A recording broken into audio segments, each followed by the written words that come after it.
Right, okay, it is Street Talk time, and we have got 5 stories to talk about this. Oh, actually, no, I totally forgot the clickbait. We've got clickbait to talk about this, haven't we? Got sent in last night, thank you, Jonathan, and I forwarded it to Gemma and forgot all about it since then. But have we got some good ones this week? Yes, thank Excellent. you, Jonathan. Fantastic. Right. What have the tabloids been saying about this week? From the Metro, Coronation Street fans work out a shocking twist in Meghan's story. Oh. And this isn't, like, there has been a fair few twists this week as it is. It's not just referring to the twist that has already been revealed, like, she got an abortion before, is it? Just tell me what twists. She had an abortion.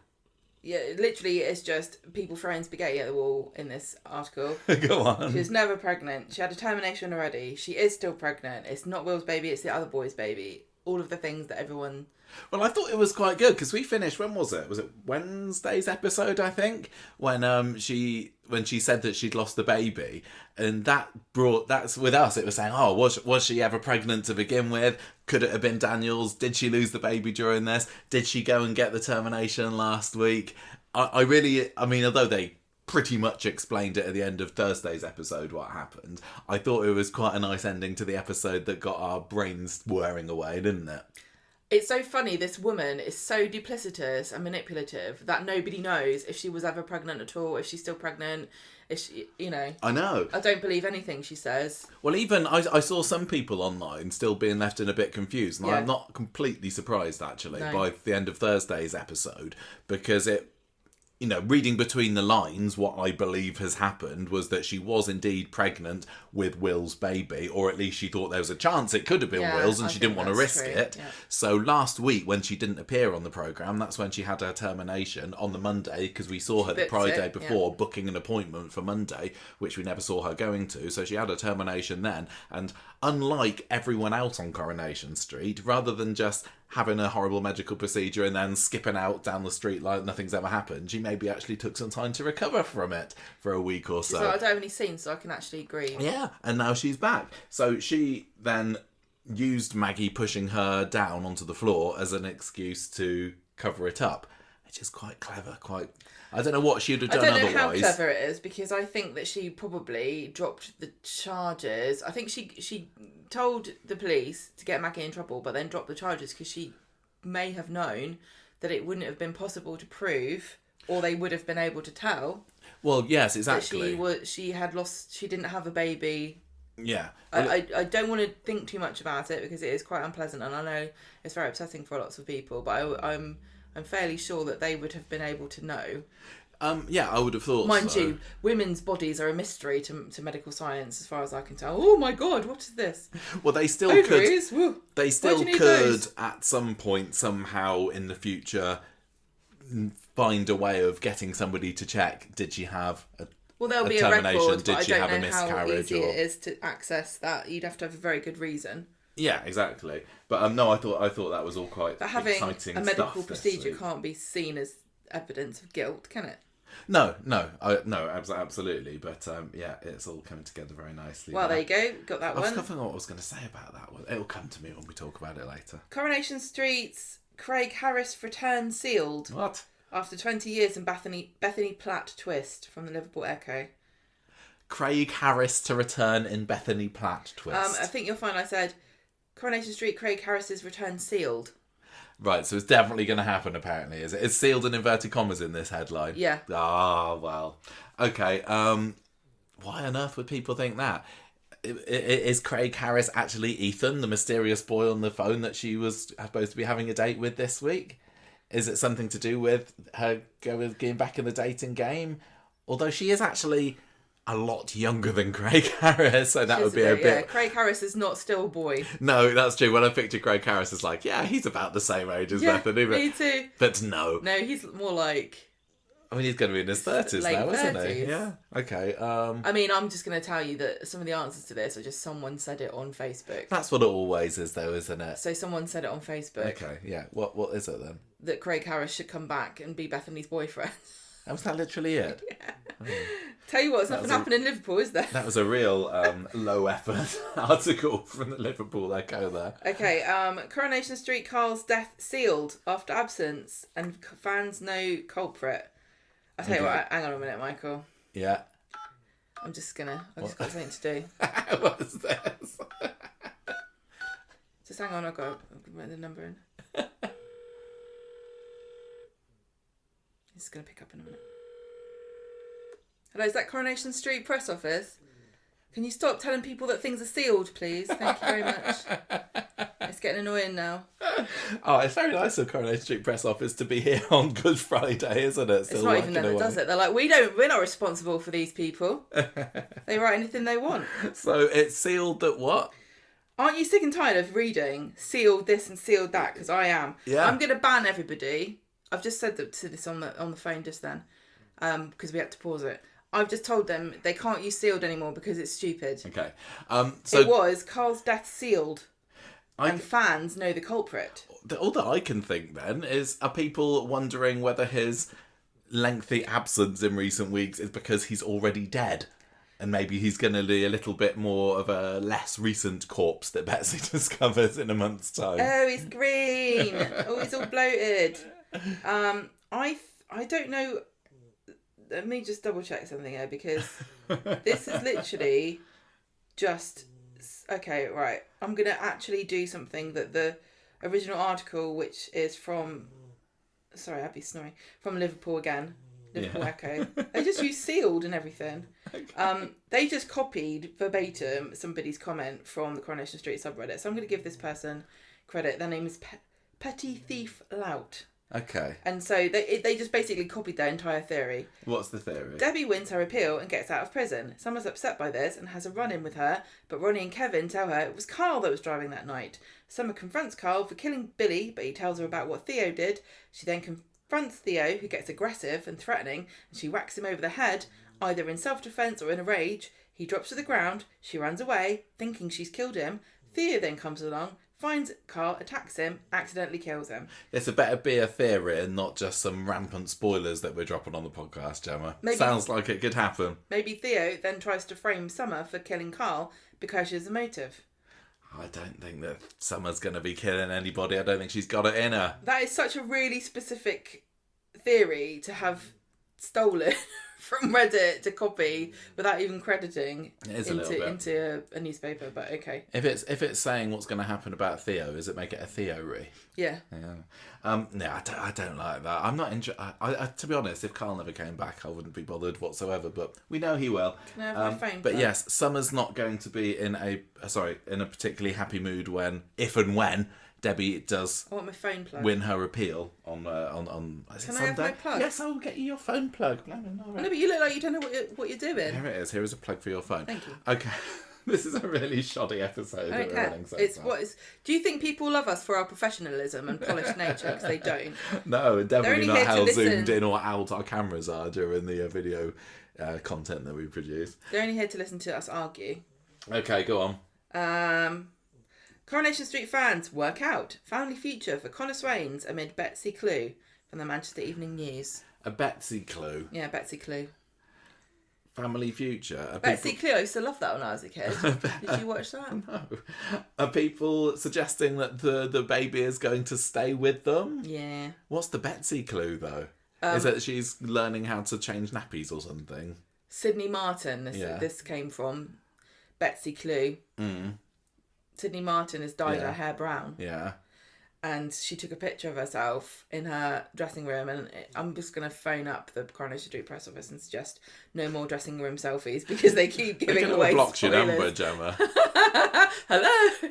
Was there a spoiler in the best dressing room photo? Was it an Amy Cudden-like spoiler? Yeah, there was just a baby there. The baby is moved into Sydney Martin's dressing room. She's got her own. Oh, so they could... No, it's a joke. What is there it? was a baby bottle. Ooh. What people said was a baby bottle on her dressing room table. But I'm going to say, if it's a prop, she wouldn't have it in her dressing room. No, so that either means that bonkers. Sydney Martin has got a secret baby herself, or maybe she prefers to drink from a baby bottle. We should all try it for a week. She likes to have a suckle of a teat when she's having her tea in the morning. I imagine her holding it up in the air like a little hamster. Okay, fine. But everyone also thinks she's going to get pregnant. Do they? The character of Betsy. I hope not. That could happen. Any more? The real reason Helen Flanagan hasn't returned to Coronation Street as Rosie Webster from Entertainment Daily. She's too intimidated because she thinks that I might try and get an interview with her through that way. Yeah. No, why is it? She's got their number. What is it? It's because they haven't asked her. Really? She said they haven't asked me. She said that. If you ask her, she'll say that. Okay. Fine. Why haven't they asked you, Helen? If somebody, yeah, what else is she supposed to say? Well, they haven't asked me. It's not like I can just go in and trick them into thinking I work there. I think she could. Maybe she could go in on a star tour or something. Maybe disguise her, put a hat on and some glasses, and then just hide out. A distinctive Maybe, voice. yeah, could be. She could vault over the barrier into the garage, hide underneath one of the cars there, and the next time that Kev's filming there, she's like, "Hello, Dad, it's me." Just do a bit of an ad-lib. And they'd be like, "Oh, you're not in the script." She's like, "Oh, they're just going to add it in a minute." Just speaking of Kevin, what do we think about his new look? I don't comment on people's looks. No beard. No beard today, everybody. Just like Jack. Also no beard. What? Nice. Yeah, I thought that... I don't comment on people's faces. It was a surprise when he rocked up at the prison today with no facial stubble, but I would say he was looking very kind of happy and healthy. So it's all good with me. Are you going to grow a beard one day? Because I really desperately want you to. No, I'm not going to grow a beard. Every now and then, every few years, Gemma's just like, just grow a beard, Michael. You just want see me what it's to like. dye my hair blonde, and I want you to grow a beard. I think by the time we're old, we'll both get our wish, because grey and blonde is very similar. And then I just won't be bothered to have a shave. Oh, God, this is a long clickbait. You didn't have to go with them all, you know. Shh.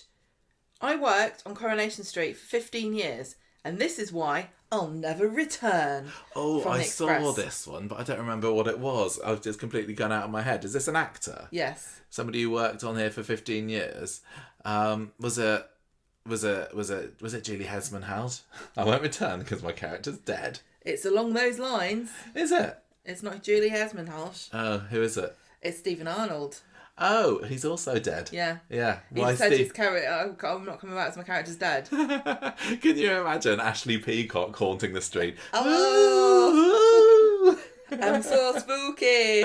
Maxime. Where's the bench? I want to sit on it. Okay, well, yeah, not too bad clickbait this week. Not all related to stuff that was going on the screen though. So Sorry. thank you, Jonathan, for sending that in. I suppose we better actually get on and talk about what happened. We have got 5 stories, as I said earlier. We have got the Meg's not preggers story anymore, Gemma. Oh, Slight or is change she? in that. Was she ever? And I've also stuck the Tim bits in there, which back in the day. Timbits. Oh, the Tim Timbits. bits. Oh, we called it Once Upon a Tim, didn't we? Because it was all about his childhood. That did get a little bit of a mention earlier on this week. We Can also I get a shout out to my childhood abuse? I'm starting to realise that maybe our abuse. Sally was so smug Sally was about so this. She was inappropriately triumphant. I know. I told you were I abused. was right, Tim. Well done, Sally. Let's have a bit of perspective. Let's give you all a salmon sandwich to celebrate. She didn't get that, did No, she? she didn't. There was the Doom and Groom story as well this week, which I've kind of put all together in the morning suit story as well. So anything that was told or Theo or George are bundled together because they were somewhat related. The Twisted Sister story returned with old Shona and Bethany, who wasn't the case but seems to have lost the scent of Jodie's sneakiness after today's episode. Then we had a bit more of Mal, and I've lost track of what we're calling this as well. Malintentions, I guess it can be this week, because he did do a bit of a stare from beside the cabin, didn't he, earlier on this week? And we also had a bit more of the Mama in the Slammer storyline with lovely Webby Debster, who has got an appeal coming up. Let's hope that it all goes well for her. Let's all hope it goes well, and that she also smuggles Lou out of prison, because I really loved Lou being back. Let's be fair, though. If anyone's going to sneak in someone else's pocket, it's not going to be Lou sneaking in Deborah's No, you're pocket, right. is it? It's going to be the other way around, isn't it? Yeah. Oh, well, I'll have to rethink that theory then. I just don't want them just to love get rid Lou. of Lou. I don't want Debbie to go, and then they'll be flushing Lou away, and we'll never see her again. Oh, and she's got skills now. She can do woodwork. I know. She's just great. She's just Prison bloody, sounds bloody brilliant, great. doesn't it? They got yoga and who else woodwork. can go to prison now and be Lou's cellmate? I don't know. I want to see the adventures of Lou and Megan. Becky. Megan, yes. Or Maggie, could be. Any of them. Literally, just have her be there as the little I don't helpful think friend. hijinks would ensue if Megan went to prison. Do you reckon she's not? going to be in the same section as Becky. Having people call in through Yeah. the wall The there. protected people Right. section. Okay. as this is a very sensitive story, Well, Gemma, I just and thought you know I'm what going I'm to like. get in trouble for making a silly joke earlier. aren't No, it's fine. I didn't even know you did. I didn't even register, darling. Do you want to do the Meghan storyline? The Hive story of the week, I would say. I? Oh, yeah, okay.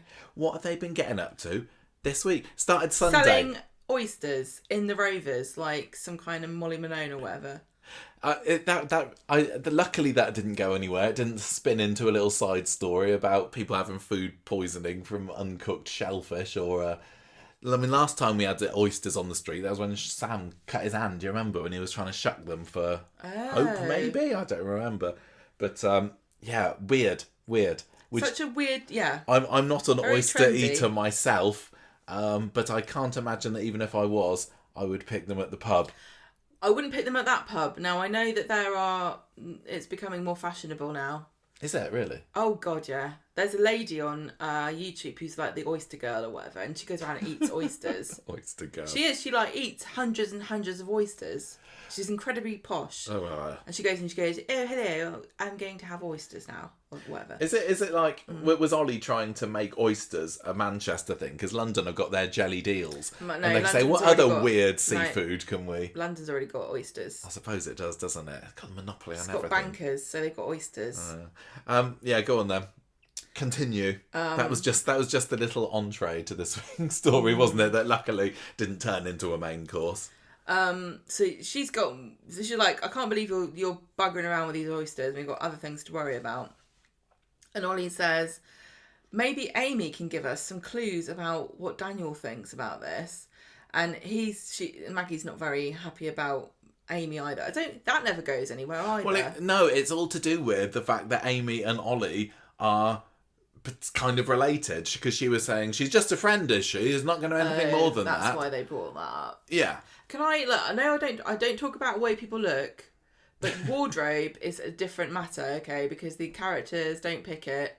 I mean, the actors don't pick it, and it's not necessarily, What the hell was Ollie wearing this week? I don't know. What was he was wearing a weird little, like, a gilet. What are you doing? I didn't notice that whatsoever. A little, what they called, waistcoat. He's wearing a weird waistcoat. He looks so strange. If you could dress Ollie Driscoll, my God. Gemma, what would you have him in? Box. Box. I put air What, holes just in over it. his head? It's I wouldn't let poke oysters through every now and then. I wouldn't let him suffocate in there. I'd just say, look, we don't just sit there. Just sit there inside this box. You can come out when it's time for your character. I promise we'll get you in a We'll minute. knock on the side when it's your scene. Yeah, Yeah. see you in 3 months. Oh dear me. Poor old Ollie. Poor old Ollie. Oh. He doesn't do himself somewhat any unnecessary, favours, isn't does he? Well, yeah, I didn't think we saw much of him this week, thankfully. So. Well, Will's saying he's off to he's making a joke. I'm off to the Hilton with Meghan. He still hasn't seen her. He hasn't seen her at this point, and Mysteriously he keeps trying to message her, and he can't get in touch with her. Yeah. On this secret phone that nobody's found yet, even though they're all desperately worried about him, and they still haven't found it. So Ollie and Amy meet at the cafe. She's not particularly helpful about Daniel and Meghan. But she's like, I went through... Everyone on this show is like, I went through something like this. I've had trauma. I've had a storyline too, and I can tell you that it'll take a while to open up. And sometimes we won't even have a scene about it, to be honest with you. No. You might never even say anything about it. You might just be, next month, I tell you, you've forgotten this would have ever happened.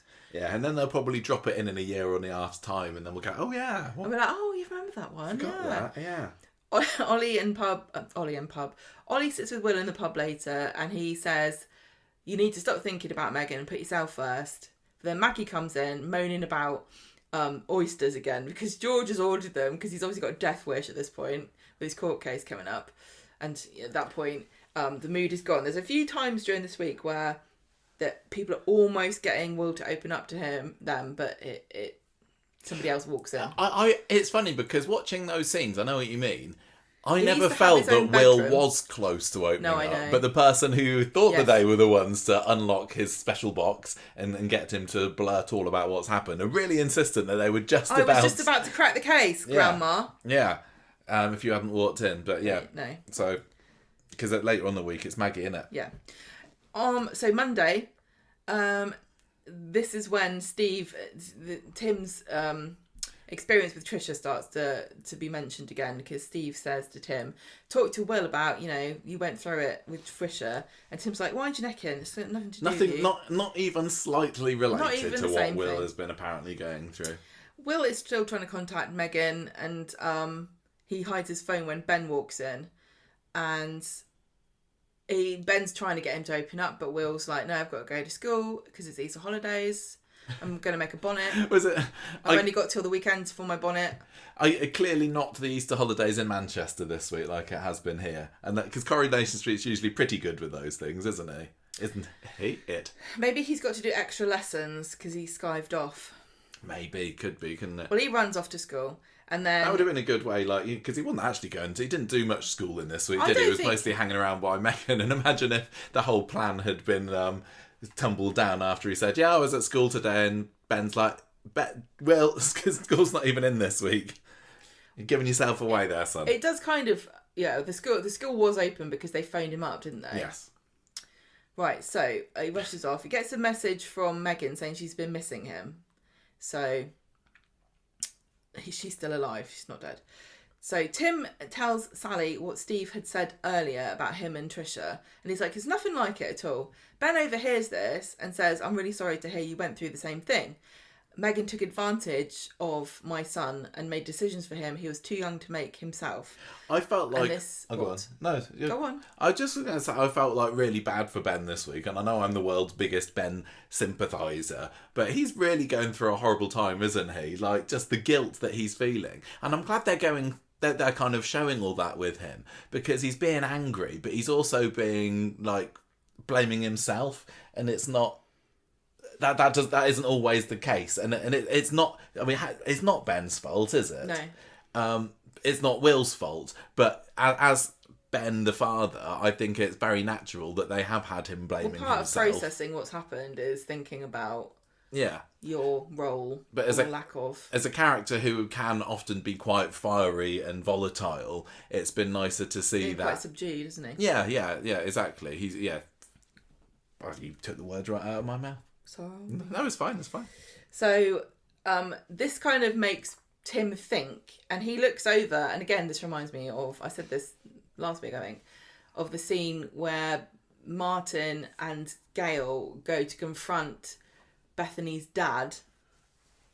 The playground. Yeah, Bethany's dad, Neil, who had slept with Sarah when they were both kids, and sees him in the playground kicking his football, and they're like, he's just a kid, he's just a little boy. And so Sally and Tim are looking across. Willie's sitting there eating crisps.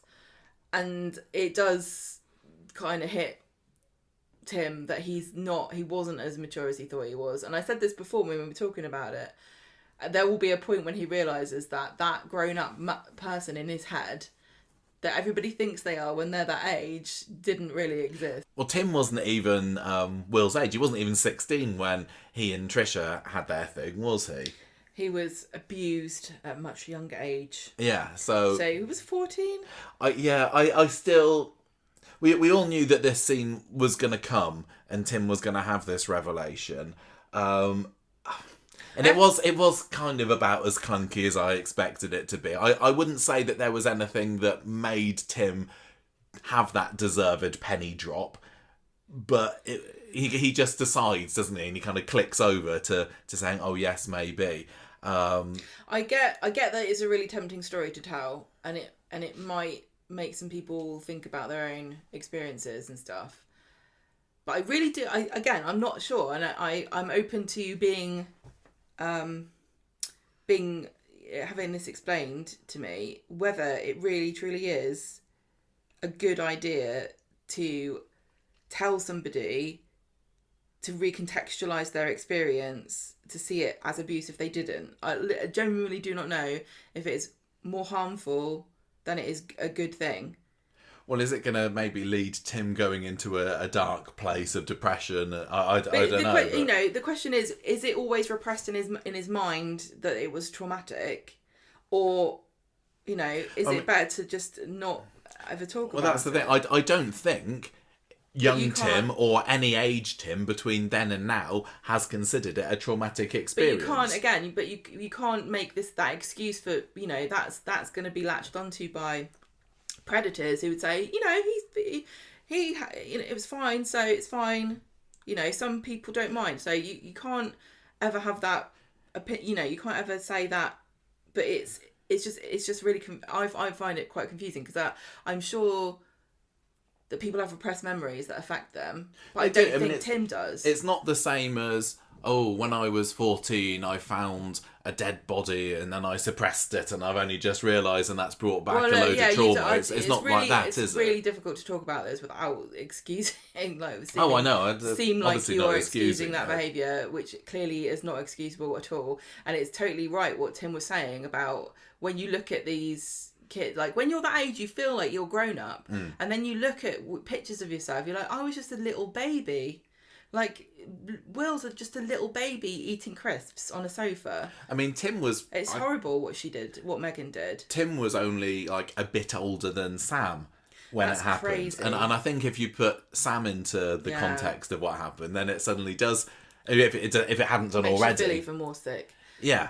Well, you know, when... I've seen a lot of people saying online, I think this story would have worked better if Sam had been Megan's victim rather than Will, because number one, we know him, and number two, he's younger. It's a really tricky one. I don't think that Sam would have been so easily coerced. I think he would have known, like when he found out, or when he first suspected that it was wrong, he was like, "You're having an inappropriate sexual relationship with Mrs. Walsh," and maybe that would have taken a lot longer for me to be convinced. Like this story would have had to have gone on.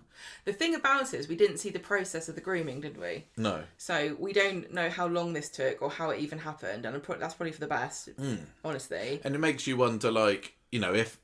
I don't know what goes on inside the minds of people like Megan, but did she specifically target Will, or did she see that he maybe fancied her first and then latched on to that? Because she wouldn't have seen Sam fancying her, would she? Like, it's difficult.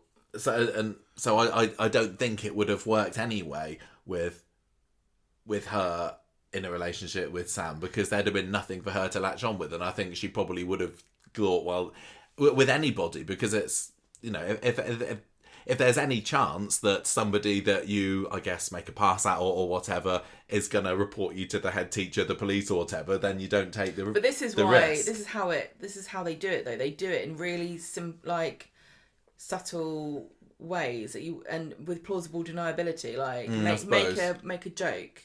Make a joke, like, see how they respond, joke, and then see if they laugh, or like say, oh, you know, Mrs. Smith, Miss Maths teacher, she's pretty, isn't she? And see, you know, all those like really, and then if anyone hears you or they report you, it's like, what, you know, I didn't say anything wrong. Yeah, and then you push the boundaries and push and push and push until you've got what you want. I just don't see Sam. Because, you know, the way he is, he's a little bit different, isn't he? Bless him. I don't see him falling for that. But maybe if it had been with a character like, I don't know, somebody like Liam or Jake even, maybe. And then maybe Jake's still a little bit more on the young side. I don't know how old Jake is. He never bloody in it. Then maybe it would have been more likely. But then we know, especially with Jake, we know him so little as a character. I don't know. Maybe Sam's head could have been turned by a teacher who was into chess. Yeah, like you go along to a chess club and there's a lovely chess teacher. I don't know, but I don't know either. I think this storyline is very difficult to talk about without saying things that people might take the wrong way. No, I know. And I'm very conscious of that, because I know that people are not charitable when it comes to interpreting what you say. They always like to take the most outrageous thing that you haven't actually said and pretend that it's what you meant. And Some people do. Well, yeah.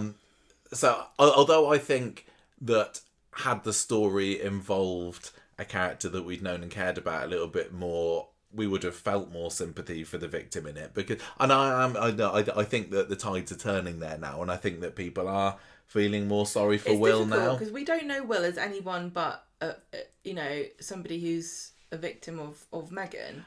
Like, everything, the way he acts and what he says and his reactions and his anger and stuff, it's all a product of her grooming and abuse. But we don't know what he's like. No. Like when he was with Susie the other week, he was really sweet.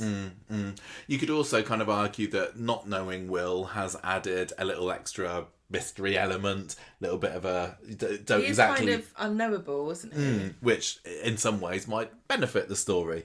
Because you can't say, this is how he's going to act, this is what he's going to do, because I don't know him, or this is how it started, and maybe there was a clue back, because we didn't see how it started. No. We just know he's hot-headed like his dad.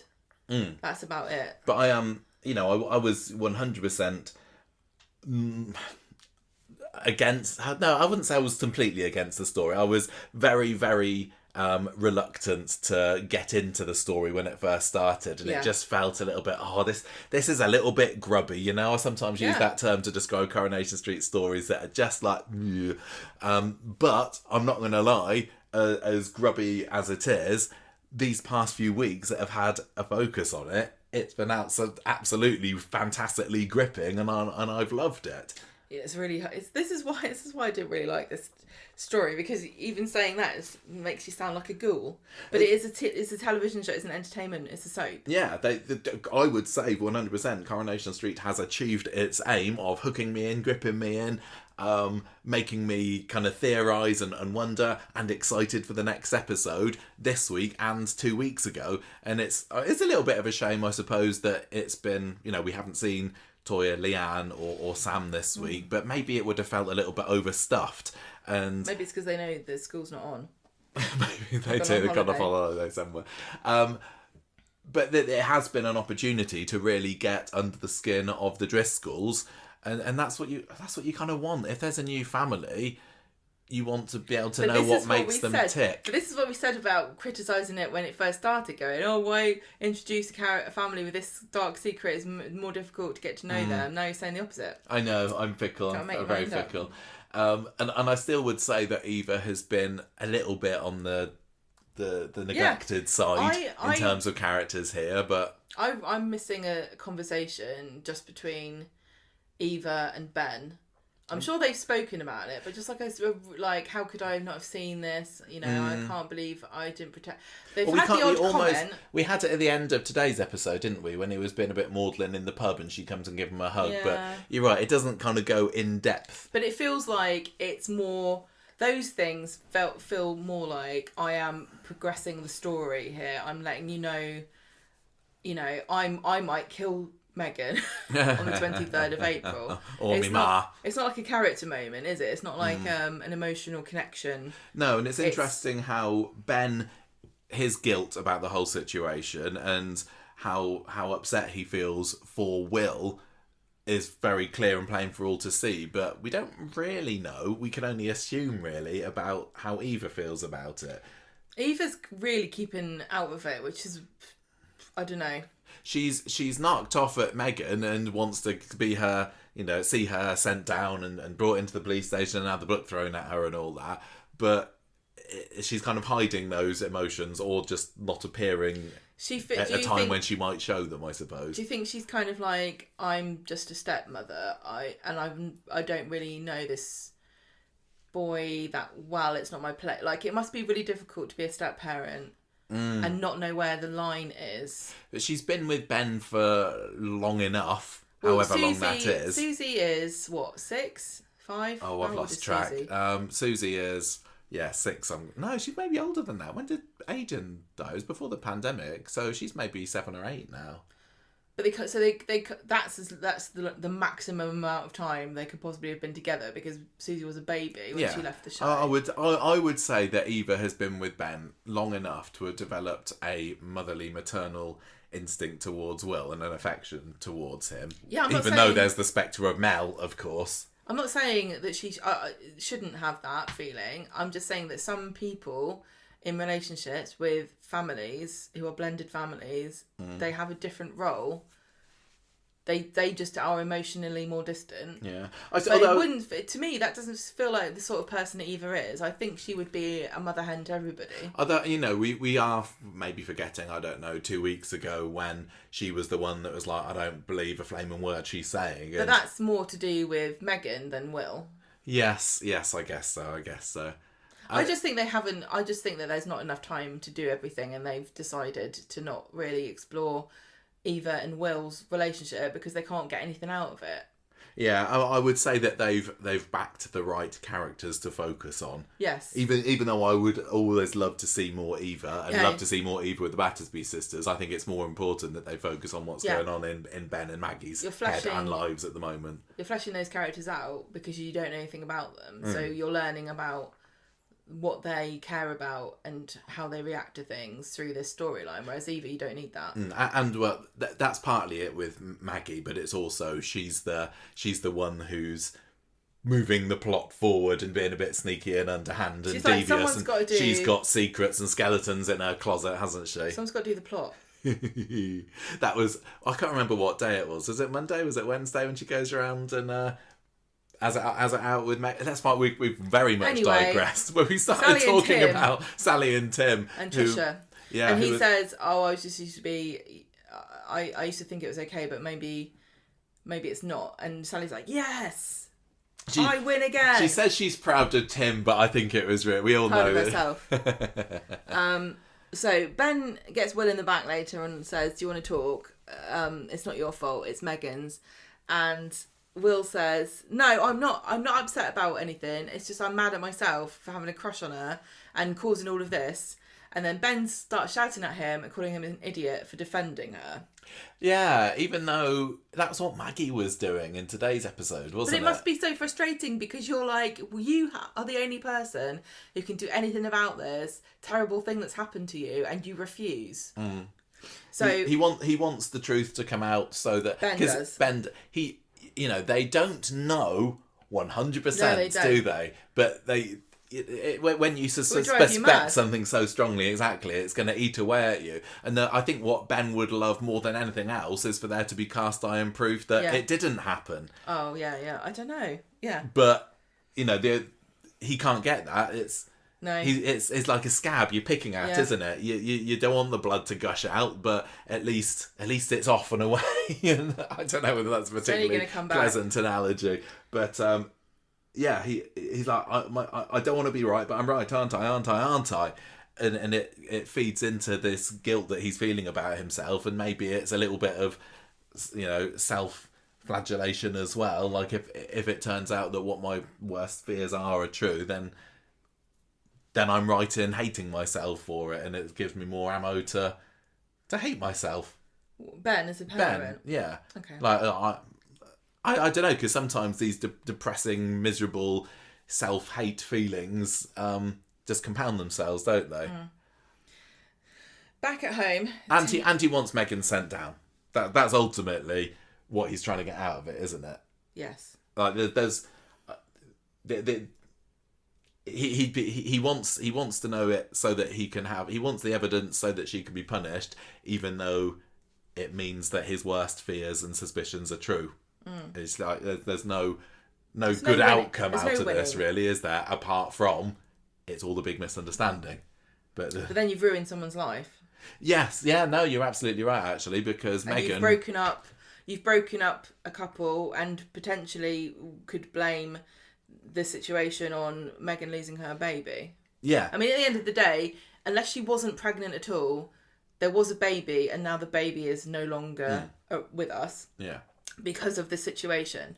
Well, there's also, like, you'd say, what's it done to the Ben and Will relationship? And I think that if it all turned out that it was a massive misunderstanding, is Ben ever going to be trusted by Will again? Yeah, horrible. How do you even begin to mend that relationship if you don't know the truth? Yeah, but then if the truth is the truth, then that's just going to make Will hate Ben even more for destroying, because he is completely still in love with her, isn't he? In his head, he's in a relationship with her. But, you'd think that eventually, maybe with the help of Tim, he'd come to realise that he was taken advantage of. And I think that's the sort of thing that I would hope, not come easily. Like, what I don't want at the end of this storyline is for Will to say, you know what? I actually was taken advantage of, and I never loved her at all, and she was just a nasty... It's just this story. There can't be an ending that is like, oh, abuse is wrong. Because we all know that. We all went into it knowing that. It's kind of silly and superfluous. That can't be the story. Will kind of needs to end this story still thinking, no, she was taken away from me, at least for now. No, I don't think so. I think he's going to realise, but I don't know. It's got the potential to be a bit too twee, and I suppose he's less likely to end it that way if Megan's going to come out with some villainous speech. Yeah, or she's going to run off with another boy. The thing is, we find out later this week, don't we, that she's massively lied to him. She's accused, or she's blaming his grandma for the death of the child, and maybe, you know, let's say Will kills Maggie in the flash forward, and then he finds out that none of that was true. That could be enough to break it off. Kill Megan too. Although, is that still going to make him automatically think, you know, I hate Megan now, and you know what, I never really loved her, it was just a silly schoolboy crush. I don't know. I'm interested to see where it carries on, but Corrie's not always good at showing long-term consequences of things. What could very well happen here is that, something happens on the 23rd of April, and then we don't see the Driscolls again for months because they've had a bit of a busy quarter. Oh, it's a good job that we're over that now. Oysters, anyone? I wonder, you know, who knows what's going to happen in the next 3 weeks, or where we'll be looking, you know, the 22nd of April. But if Megan were killed, and she's still my number one pick, at the moment, you know, what would Will do then? She'd be sanctified then, wouldn't she, in his mind? My beautiful, beloved Megan, who's now been, you know, bumped off, potentially by my grandmother. I don't know, that's still what I'm thinking. And is it, in that situation, would he ever be able to realise, no, she was just a predator? She like Princess Diana. So blonde and beautiful. I think the fact that she's lied to him now is going to be part of the realisation process with him, I suppose. It's going to come out, isn't it? It's going to come out. I'm surprised that there's no Catholic guilt about this baby from anybody. I mean, Maggie's probably the only one. But yeah, Maggie is clearly Catholic. Or at least had a very strict, I thought she was Catholic, but okay, she's religious. She's had religious Christian upbringing, but I know, because we don't have Sunday episodes of Coronation Street, we can't say whether she's a regular attendee at Mass. No, that's true. Well, I mean, the comments that she said about Jim McDonald being on the other side, if he was if he was in the British Army and he was stationed in Northern Ireland during the Troubles, he would have been representing the Protestant powers that be and oppressing the Catholic. You know, it's very complicated. It's a lot more complicated than that. But the inference I got from her comment was that she is Catholic and he is Protestant.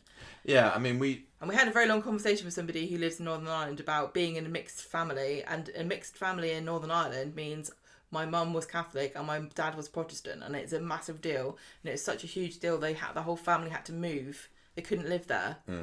It's not like it was not just a small thing. No. So if she is Catholic, that guilt of the baby, you know, being killed or dying because of her. We haven't seen a lot of that, have we? Because I would say that at the moment she does still feel responsible for it, because the story that she's heard. But she's like, oh, it's only Daniel's baby. I don't care. But she knows it's not Daniel's baby. She thinks no, it's true. So I don't know. Maybe they just thought heartless bitch. Maybe they just thought it's too much to throw into one story. We don't need to have that element of it in. But I would have thought that there would have been a bit of quiet muttering. Yeah, we've seen a little bit more of a big day's coming up. I know, that's true. We have seen a little bit more of a subdued Maggie this week. Not completely and not thoroughly, but she's not been wall to wall camp, and you know, she's not outrageous, is she? But you know, over doing it. Maybe she's killed more than Alan. Maybe she's like, I don't care. Yeah, I mean, babies. I'll kill a load of babies. They're easy. I don't know. Right, come on. We must continue. It's good that the story. Get in a fight with the babies, you win every time. It's good that the stories are eliciting so much conversation and I discussion. don't know. No, it's good. That's what Corrie wants. No, I don't like talking about any of this because my sense of humour is too bad.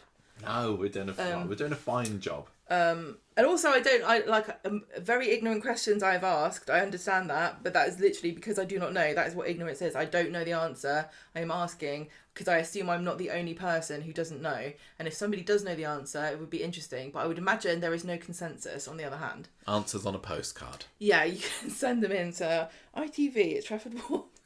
Right, Will and Megan meet If they put CO Conversation Street, do you think it'll get to us? Oh yeah, they'll just hand us a bag. Do that, see what happens. That would If be you do great. a podcast for like maybe 15 years, do you get a little nook in the pigeonhole or something? I mean, there's clearly going to be one free soon because whoever gets bumped off in the murder mystery. We can have that. I hear that they'd earmarked that for Stephen Arnold and Helen Flanagan, but then they realised, they're not coming back. Well, Gemma and Michael can have it. It's fine. Oh, that'd be cool. Where were we? We do need to get a PO box. I said we should get a PO box. We said like for They're the a lot more last decade we need complicated to get a PO box. They're a lot more expensive than they really should be. Yes. Basically, just don't want people turning up at the house. Right, come on. Where on earth were we? Well, I didn't say that Tim texts Trisha, but she just doesn't ever reply. He's like, I need to talk to you. I need to talk to you about what happened back in the day, and she like goes to answer, and then she doesn't say anything, and she never says anything. Yes. I think all we find out after then, maybe on Wednesday, was that she's deleted her social media, hasn't she? She's off social meds. Yes. I mean, maybe it's just that she's realised that Elon Musk is a. I'm not going to massive give him git. any money. Yeah. We do. Yeah. Got to get our blue tick, haven't we? Wow. Right. Anyway, what Unfortunately, it's unnecessary. Will and Megan have a little villains alley meetup at the end of the episode, don't we? First time we've seen her in a week and a half. I was just trying to give you some space. I can't cope with this. Everyone's mad. Should we tell the truth? No, you idiot. Stay strong. I'm moving into a flat in the precinct. Oh, good. Yeah, I mean, they pretty much... How many flats is it, like 5 up there now? No, there's more than that because there's double-sided, isn't there? Yeah, I'm just saying ones that have got frontages. There's 4 there, I think. And I think that they're almost all full of... Yeah, so we've got Sean and Dylan live in one. Megan now lives in one. Abby still living in one? I don't know, but who else lived there? Somebody else lived there. I don't remember. It reminds me of when you buy one of those bee hotels and you put it in your garden and you can only tell that anything's in there because they kind of put a door on the front of it. Like, don't look in here, I'm having a sleep. That's kind of like Coronation Street characters, yeah. Well, you said I'm not allowed to talk about Procopia and making habitats. There you go. So she's like, you still want me and the baby? One day our family will accept this. Your family will accept this.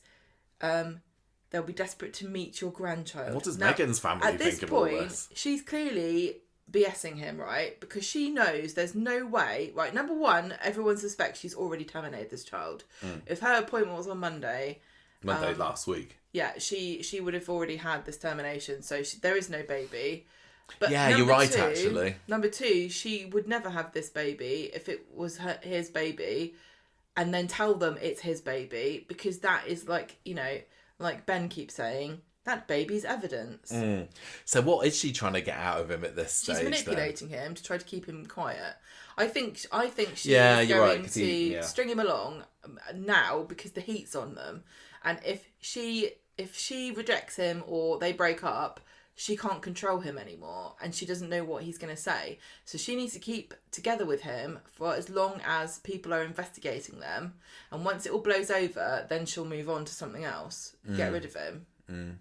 Yeah, she can't terminate him quite so easily, can she? No, there was a film about that where an annoying schoolboy got tried to kill by a robot. What was that? Terminator. Oh. Terminator 2. Yeah, I mean... Yeah, so she's maybe lying. that would make Megan a bit more of a likeable character. What, she was a female Terminator? Yeah, They killed did that Will. movie. They did that movie. Oh, yeah, Terminator 3. No, yeah, maybe the audience would enjoy her more if she ended up killing Will. Does she have to have a German accent?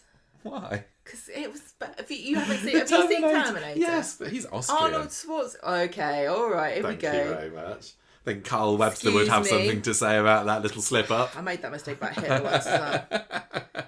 Anyway. Idiot. Yeah, so she is definitely manipulating him, keeping him sweet. I wonder what her long-term plan had been. Like, she knows at this point that she hasn't got a baby anymore. She knows that not going to be too long until she's maybe starting to show. She might just buy one of those baby bumps. Oh yeah, maybe she could borrow it off Millie. Yeah. Maybe she probably sold it off Vinted. She would have just. I guess she was just gonna tell Will, I've had an abortion, or No, she'll say she lost it. Not an abortion. I don't mean that. I mean, I believe she was always going to say that she lost the baby because of stress or something. Yeah, your family hounding me because of our love has made me lose the baby, and that may well have made Will say, "Oh, it's all my family's fault that the baby's dead. Right, I will move away from you. I'm going to kill my nan." But I don't. She kind of gives a look at one point this week, like you said, that she doesn't really have any intention to commit long term with him. Of course she doesn't. Yeah, so I don't know. I can't understand them inside the mind of one of these people. I mean, you can't understand the mind of a woman, let alone a groomer like Megan. Okay, anyway, Wednesday, Gemma. She's so confusing. On Wednesday, Will heads off to school. Maggie listens to Ben talking about the fact that Will was at a mate's last night, and they all believe it. Yeah, but Ben's, although he's, fairly insistent that this is the truth, we've got no choice. We've got to believe, what can we do? Do you think there's a part of him still at this stage that's saying, but what if it's all a big misunderstanding? I'm sorry, but because if I 100% believed, would not be leaving the house if that happened to him. If I knew that this woman was still hanging around, and I believed that they were in a relationship together, and I knew, what it's like when you're young and you're in love and you're obsessed with the other person, you would never leave them alone. Why would you let him stay at a mate's house? What mate? Have you spoken to his parents? This mate? But you haven't, because this mate doesn't exist. Yeah. So why haven't you looked into this at all? It's clearly just a throwaway line.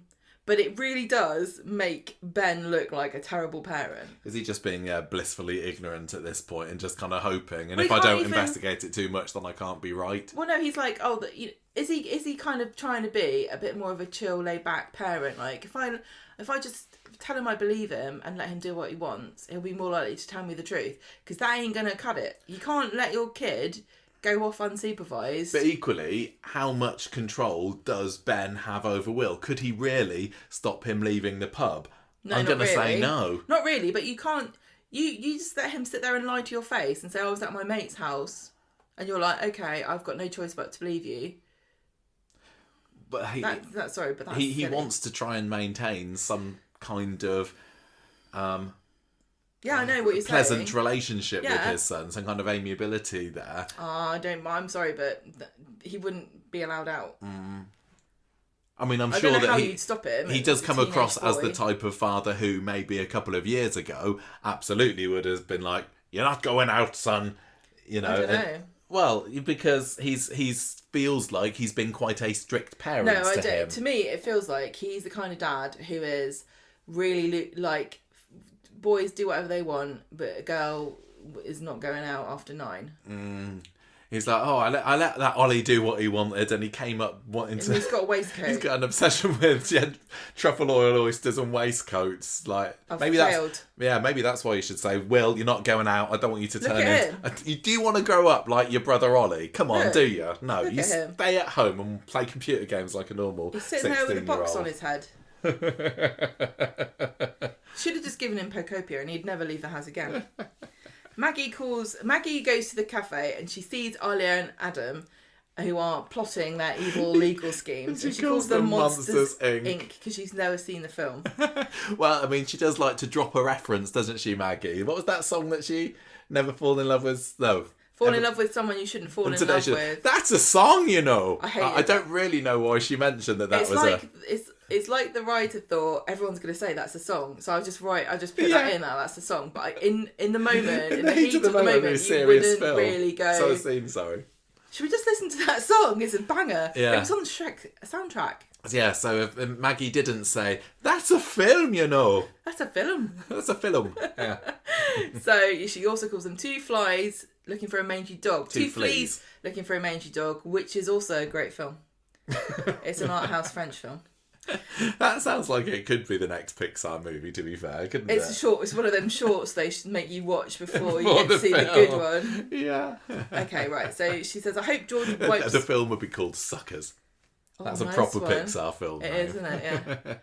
Yeah. She says, I hope George wipes the floor with you at court tomorrow. Sadly, that does not happen. Will is seeing Megan at her flat at the precinct. I'm not really sure. This is really confusing. He's gone to see Megan. It feels like he stayed the night with her. Then he went back to the pub and then he went back to Megan again. I didn't write it down. I don't know whether he just spent some time yesterday evening with her. He did go to a mate's house, and I'm just slandering the poor child. Well, he might do, but he doesn't seem to have any, does he? Not really, no. That's the thing. Maybe this is what this story needs, or are we already drowning in characters involved in this storyline, as we've said already? But seriously, does Will have any friends? So that's part of the grooming. The grooming process is selecting people with not a good support system, or alienating people from... I mean, that's what's happening with Todd and Theo. Yeah. Well, he has also said that people at school are talking about me and they're making fun of him. Yeah. So I guess he hasn't got any mates. But which kind of... But it's a new school as well. Yeah, exactly. He's only been at the school for 3-4 months now. Yeah. And... Right. Yeah, and if he's come in just been gruff, grumpy... Well, look. Maybe he's not going to get any. So, Will is at Megan's flat... And she gives it, if they decide to have this very intimate conversation in the hallway because she doesn't have a set. And she's stroking him and saying, oh, how are you? And he's like, oh, I'm managing. I love you. I love the baby. And they have a hug and Megan's like, this is my soap magazine face. Is that the face of, there isn't a baby, but I can't tell him yet. Yeah. Yeah, this is when we find out that Trish has deleted her socials, and Ben hears that Tim had a heart problem because he's got a heart problem as well. So maybe Steve doesn't have it, does he? What? Heart problem. No, Steve hasn't. No. It's a shame they can't have a club. Yeah. Maybe that's something that Tim can bond with Ben over. I do hope that Ben hasn't inherited. That's the word I'm looking for. But clearly, I don't know. No, I don't think he clearly has or hasn't. But it's the little thread that Maggie was very, intent on pulling a few weeks ago. I suppose this has come along and maybe trumped it somewhat. Grandson being groomed, but she will return to that well. War in Iran. It's all happening. I know. So first, somebody comes to Megan's door. Yes, it's Maggie, isn't it? It's first person mode. Yeah. And we don't know who it is. I loved this scene. She opens the door and she's all sad, and then she sees it's Megan and Maggie, and Maggie says, I think it's time you and me had a little chat. Come into the hallway. So she says, stay away from Will, and Megan says, no, he's not here. I haven't spoken to him. She calls her a liar. And then she says, Maggie says, is it love? Do I need to buy a hat? You make your own bonnet this Sunday. She also says, Megan at this point says, how did you know I was here? Have you been tracking him? And Maggie's like, I don't even know what that means. And I believed her as well. Did you? I didn't. I didn't believe anything she says. That's why I like her so much. So she says, get away from Will. I'm going to do anything to keep my boys away from vile predators like you. And then Megan says, you're not as scary as you think you are, Maggie. And then Maggie says, no, I'm worse. You have no idea. And then Maggie does she looks so happy with herself. She does. She likes to, it's because she's got the same lines trotted out. She's got them sort of pat, doesn't she? She's got like a book. I'll do anything for my family. Yeah. You don't know what I've done to support my family. I killed a man. Oops. Oh, shouldn't have said that. Oh, it doesn't come out yet. That was like... So yeah, she says, I'll do anything, blah, blah, blah, blah. And then she says to Megan, your baby's going to live with me when you're in prison. And I'm going to let her know what a vile bitch of a mother you are. And Megan's like, no! This was peak Maggie. I just loved it. I want to know how many people who were on the anti-Maggie train have been able to be converted in the past couple of weeks. And I know that there's still a lot of Maggie haters out there. I know. Who could hate her? But she's just been on fire this past couple of weeks. She I love bounces her. Megan off the wall like a pinball machine, leaves her on the floor crying. But, you know, Megan did grab her first. Yeah, it's her fault. And the way Megan contextualised it with Will is saying, yeah, your grandma attacked me. Yeah. But it was a case of... She lunged at her when she said lunged something at her horrible. and what did she say? Get your vile hands off me. She said, get your filthy... There's something along those lines, wasn't it? Did you not write it down? I don't think I wrote it down, no. Deviant hands. Yeah, okay. Filthy deviant hands. I thought that was absolutely brilliant. She's got some great vocabulary, that woman. Anyway, she leaves Megan on the floor crying. Would you say, sorry to dwell on this, but this was probably my scene of the week, it did mirror slightly what happened with her and Alan, because they were having an argument, weren't they? And she didn't really push Alan from what we saw, but he kind of came at her, and we all know what happened to him in the end. Like, Maggie didn't instigate the physical violence that led to Alan's death, and she didn't instigate this, physically at least, as well. I don't... So I don't, in her head, for both of these incidents, how much does she blame herself? Because she seems like she certainly seems like the sort of person that was like, well, it's Alan's fault, he came at me. And here, sucks to be you, Megan, but you grabbed me first. Maybe that's why she doesn't feel any guilt about it, because it's like, I didn't do anything. She started it. And if you're a pregnant woman, it's your responsibility to not go around attacking people. Yeah. This story has reminded me a little bit of what happened with Tracy and Becky and Steve back in 2012, and how Tracy got her comeuppance because she was pregnant, wasn't she? I don't know how well you remember this. And then she lost the baby. Who did? Becky. Tracy did. Tracy did. And then Becky... Did she push Tracy down the stairs, or did they have a tussle and Tracy went down some stairs? I'm vaguely remembering. And then Tracy ended up blaming Becky on her losing the baby. Yeah. And then on Steve and Tracy's wedding day, that's when Becky walks in, and she's got the medical records from Becky that she and Gail have got from the medical centre that proved that Tracy wasn't pregnant when she had the tumble. And then she kind of drops that on Steve and Tracy on their wedding day, then goes and jets off to Barbados, and that's the last we saw her. So this is similar, that at some point, although Maggie is, in the firing line at the moment from Will, I suppose, for being responsible for the baby's death, and he can't out and out say my baby's death, but we know he's thinking that. At some point, maybe Maggie will be the one that finds out. She's seemed the most determined to keep Megan away from them and to get to the truth.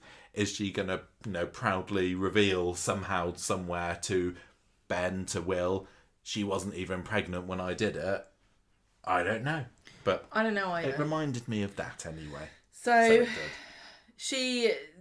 Megan's like crying on the floor, holding her stomach, and Maggie's like, I haven't even started. Bye. I mean, Maggie doesn't think at the moment, oh, I could have hurt the baby. I don't know why you wouldn't immediately think, oh, shouldn't have done that. If a pregnant woman is on the floor clutching her belly, she was kind of walking away like an action hero away from an explosion, wasn't she? Yeah. With a smug little smile on her face. But you would have thought that maybe she'd be thinking, have I just killed my grandchild? But like you said, if she's saying, well, Megan's the one that started it. Great-grandchild. If she's the one, even if she thought that Megan's the one that started it, any decent person might still say... she's not though, is she? No, she's not. Good for her. Oh, gosh. She's just not go off and leave her. She's so not going to stay in the show, fight with me. She? Maggie is not a long-term character in this show. Do not fight with me, because I'll kill one of you. Oh, right, Will gets home from school. He's been skiving and his phone was on silent because they were trying to text him to see... people kept trying to keep contacting him to talk to him about Miss Walsh, as he calls her. Well, that's what he said, isn't it? But Ben and Eva are like, okay, that explains why you weren't there. And then he goes to the back and looks at his phone. He's got a bunch of urgent texts from Megan going, you've got to come now. Maggie looks at her phone and she has been tracking Will on the trollop tracker, but it's offline. You're calling Will a trollop? Yeah. Megan's a trollop. It's funny that this story and the Todd and Theo story are both partially revolving around trackers. tracking people. Maybe somebody in Coronation Street is trying to get it banned. I want there to be a scene where Maggie and Theo are walking down the street, both staring at their phones, and then they collide into each other. And then they pick up the wrong phone and they're tracking the wrong person. What's Will doing going into Theo's bedroom right now? Why is Will at the coroner's office? Oh no! Right, so what's Theo doing going to school? school? Yeah. Maybe he's trying to. Hope he's not going to tell a teacher on me. Right, so Will and Megan meet in the car at night. He tells her he found a tracker in his coat pocket and got rid of it, so that she can't track him anymore. But Megan says that Maggie attacked me and now I've lost the baby. I thought that bit was over a little bit too quickly. The bit that he thought he realised he was being tracked. It was almost, maybe it had to explain why Maggie was able to find Megan. And then they're like, well, we figured that out now. Let's just get rid of it, within the space of a scene. Would Will... I don't know. I don't know what a tracker looks like. If you were to track me... How do you know I'm not? Very I do good track point. you anyway. No, you do, actually. You let me do it. I know. But if you were to plant a tracking device in my coat pocket, would I realise what it was? I don't know. What do they look like? Is it just like an AirTag? I think there's different sorts. Because I'm sure, I know that Apple don't want us to think that AirTags can be used to track people and it's just for finding your keys when you've lost them. But we know, don't we? Just ask Maria. She was tracked, wasn't she? She was tagged. Well, on Thursday, Will is feeling sad over breakfast and it's obviously he knows that Maggie... Yeah, he's feeling a bit bereaved. Maggie has...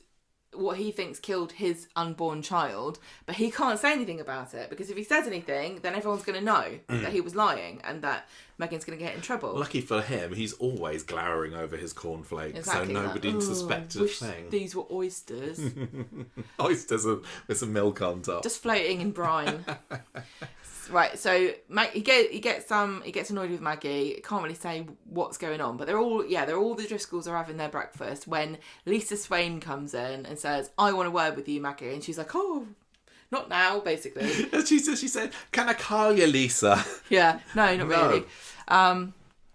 And Lisa tells her that Megan Walsh says that she was assaulted by her, and Maggie's like, "Oh no, I wouldn't do that," and Will's like, "Ah."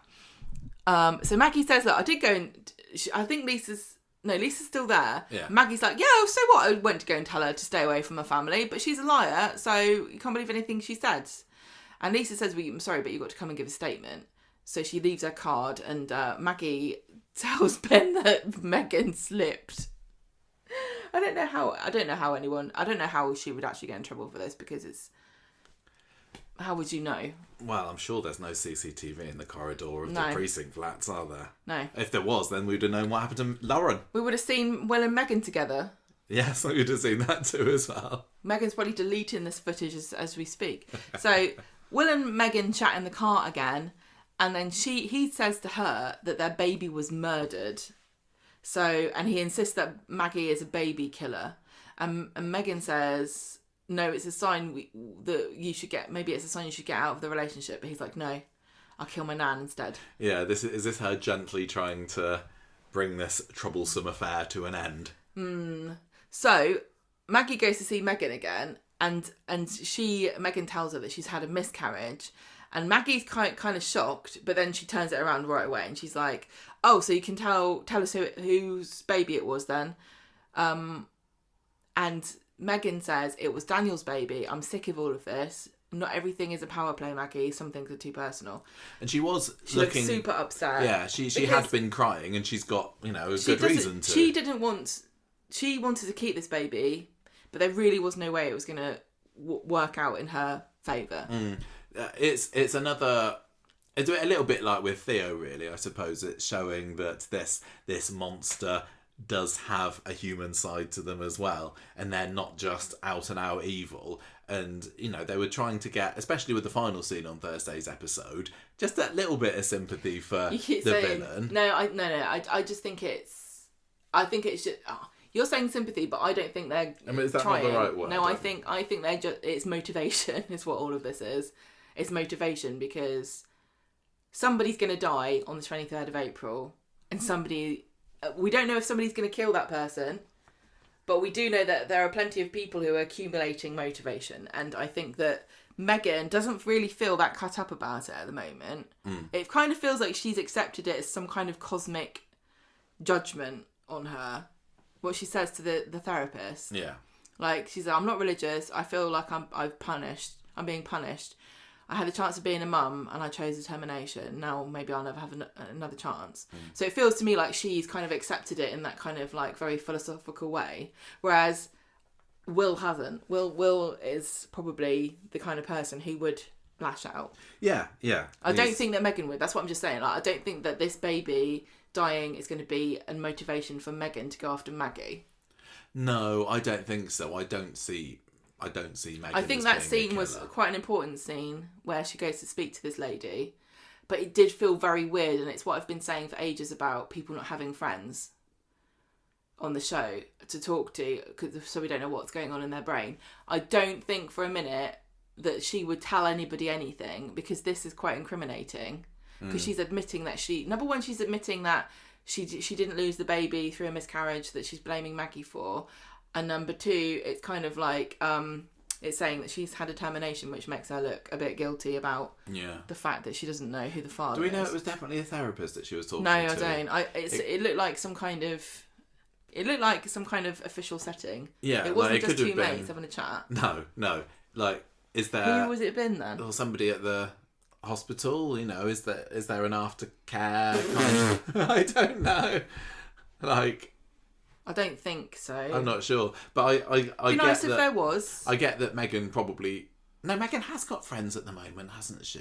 Even though we've not seen them, didn't we learn that she was staying with a friend? She's not got a friend she could tell I had determination to, does she? Because everybody knows what she's being accused of, and the fact that she could have a DNA test to prove her innocence and she's decided instead to have a termination really, really looks incredibly bad. And I bet you she is actually thrilled that she's been given this get out of jail free card by Maggie attacking her to say that it wasn't her. Yeah. It was a miscarriage. I'm 100% sure she would have always said it was a miscarriage, and she would have said it was due to stress. But now she's got the perfect scenario to say that was when it happened. Yeah, it's like soap poetry how it's all worked for her. Well, it's very dark and Shakespearean, isn't it? Yeah. So Daniel is with Ken at number 1, and they're having a good heart-to-heart here.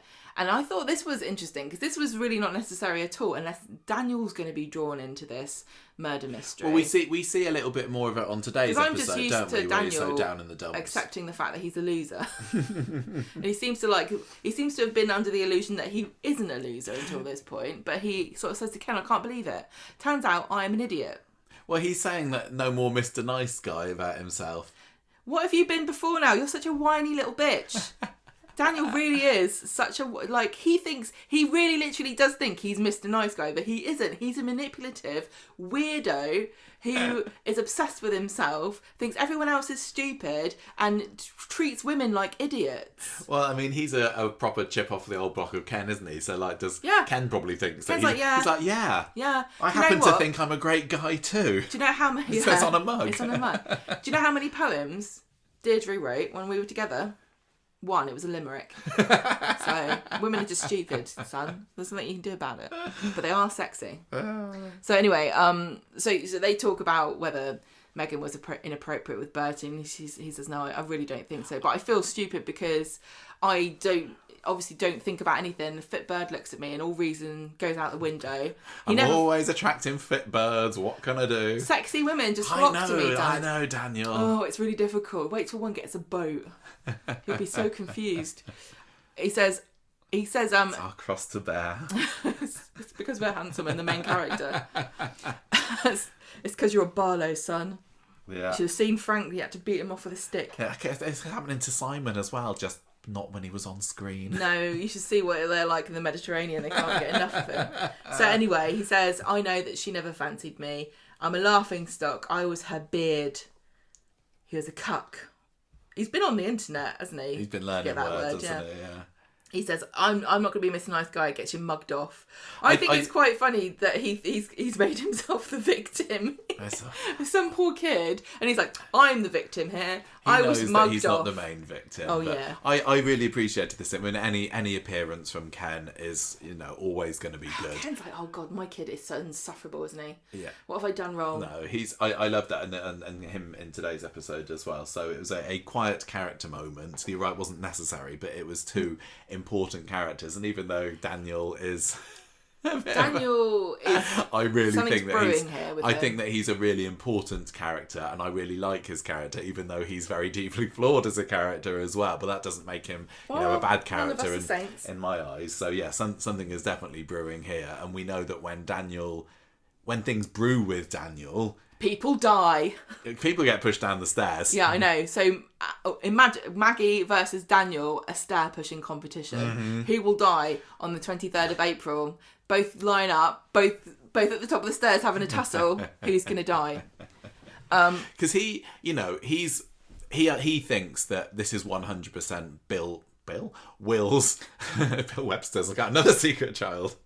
No, it wasn't. No, I don't know. He lost a child. Forget it. He thinks that this is definitely Will's baby, but could there be a point where he believes, what if it was my child? I'm glad they haven't gone down that route, honestly, because I couldn't stand the angst of this as added on to everything else. But we need there to be more suspects about who could kill Maggie.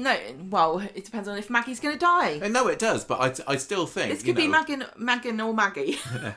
I think that this is setting Daniel up to have a bigger role in April, the 23rd, than we thought. Yeah, quite possibly. Because there's no this, fine, okay, he would feel sad, but Coronation Street has brushed over much larger issues that people would have we would have wanted to hear people talk about than this.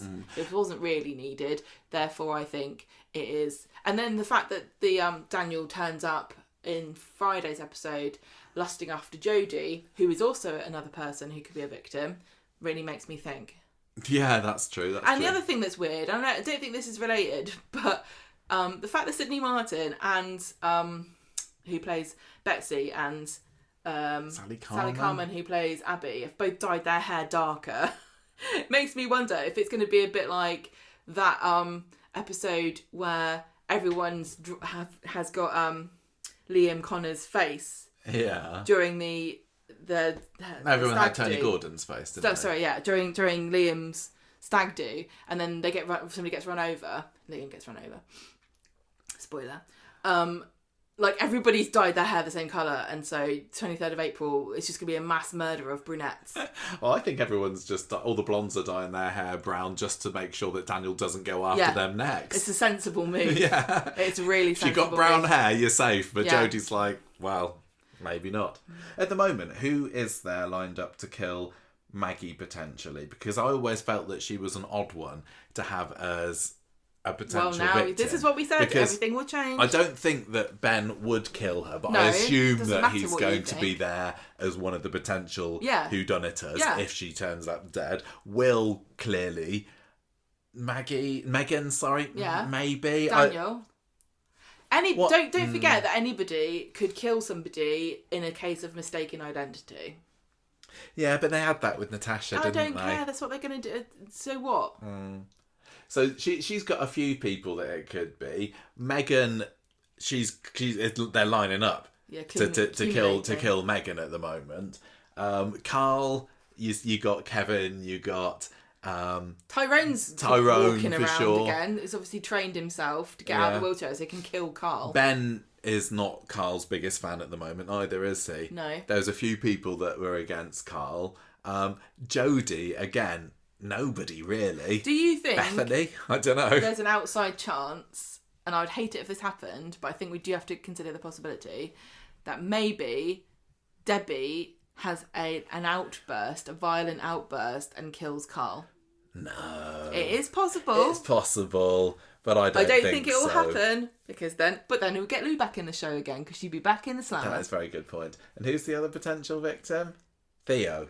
Well, he's everyone definitely everyone's Theo. lining up to do Theo, aren't I think they? they might break the fourth wall and have a viewer kill Theo. I wonder whether in the next few weeks we'll start to see a little bit more with Jodie, because at the moment, really, she is so far of an outlier into the victim here. I think that Carla's going to kill her to hide the fact that she didn't do a DBS check. Yeah. Right, so anyway. Maybe Connie will kill Jodie. Hey? Yeah, I mean, I was thinking Susie could kill Maggie. Maybe Ollie Yeah. kills Maggie with a dodgy oyster, and it's been there in plain sight since Monday. I'd really love it if there has been a clue that they've stuck in there that nobody's noticed yet. That's the best thing, isn't it? That's the best when it happens, but we're too... People are too on the ball. It's not that we're on the ball, it's that we talk about it so much that we, like monkeys on a typewriter. Yeah. We come up with it because we just won't shut up. Speaking of which, let me tell you how the rest of Thursdays goes. Oh, sorry. Because Maggie comes back to the pub and tells Ben and Eva that Megan's lost the baby. And she says, look... I'm going to say she's lost the plot. I was going to say that. She says, I didn't attack her. And also she's dropped the charges against me. So... And then she looks quite downbeat and she says maybe she hasn't got the energy for the fight because I know I don't. And Ben's really gutted because he thinks that they've lost their only chance of proving what happened to Will, and he blames her for it. Blames Maggie. Ma. I feel so sad for this baby, this poor baby who was referred to as a piece of evidence. It's horrific. It reminds me of that story about the poor child who was born as a organ donor for his brother or her brother or sister. That sounds like little Layla being a bone marrow transplant for Frankie. Yeah, it seems like such a logical, great idea. Like, of course, we could use the power of science to solve this. We could use the power of babies. Everyone loves babies. Yeah, but like referring to this poor baby as a piece of evidence. He even says it later, Ben. It was a piece of evidence. This baby was a piece of evidence, but it was my grandchild. Yeah. Like, it's really sad. It's such a tragedy, but it's very interesting how people are not thinking about it as a baby. Everyone's kind of a victim in this story. But you know what I mean? Like, there's no. It's not at all like nobody's winning. Nobody's talking about this poor baby. No. Maybe it will come back in 20 years' time. It's because nobody's talking about it particularly because it got grown in a petri because dish. Megan's the only one that could be free to talk about it, and we've not seen much of her. What do you mean? Will can't really say too much about it because he can't admit that he thinks that it's his, and that must be very difficult for him. Daniel's not talking about the baby because he thinks it's not his. I just think that there's not a lot of it doesn't feel like there's a lot of emotion attached to it, but maybe they feel differently about. Obviously, everyone's got their own opinion about when a fetus becomes a baby, and I keep saying baby, and obviously it's the fetus. Well, yeah, she'd been pregnant 3.5 months, maybe. I remember in RE when we were young, in all girls school, and so we had this lesson, and we talked about when does life begin in a fetus, and we learned about how different religions believe. Like, Christianity technically believes the baby has a soul when it takes its first breath outside of the womb. Like, there's a passage that you can refer to. But I think I decided when I was very young, and I don't think I've changed my opinion, that when brainwave appears is when the baby becomes a person. But there's definitely quite an anti-termination stance among Christians, isn't of course there? There is. Particularly Catholics. Of course, I know, but so I don't think that they're following. No, but I mean, I suppose it's preventing it from having the chance of taking its first breath. If there's so much, it's not really the place for this, but there are so many biblical scripture arguments about various, like, this scripture here says that if you kill an unborn child, it's the same. Blah blah blah blah blah. Let's not go down. No, but I just think it's really interesting.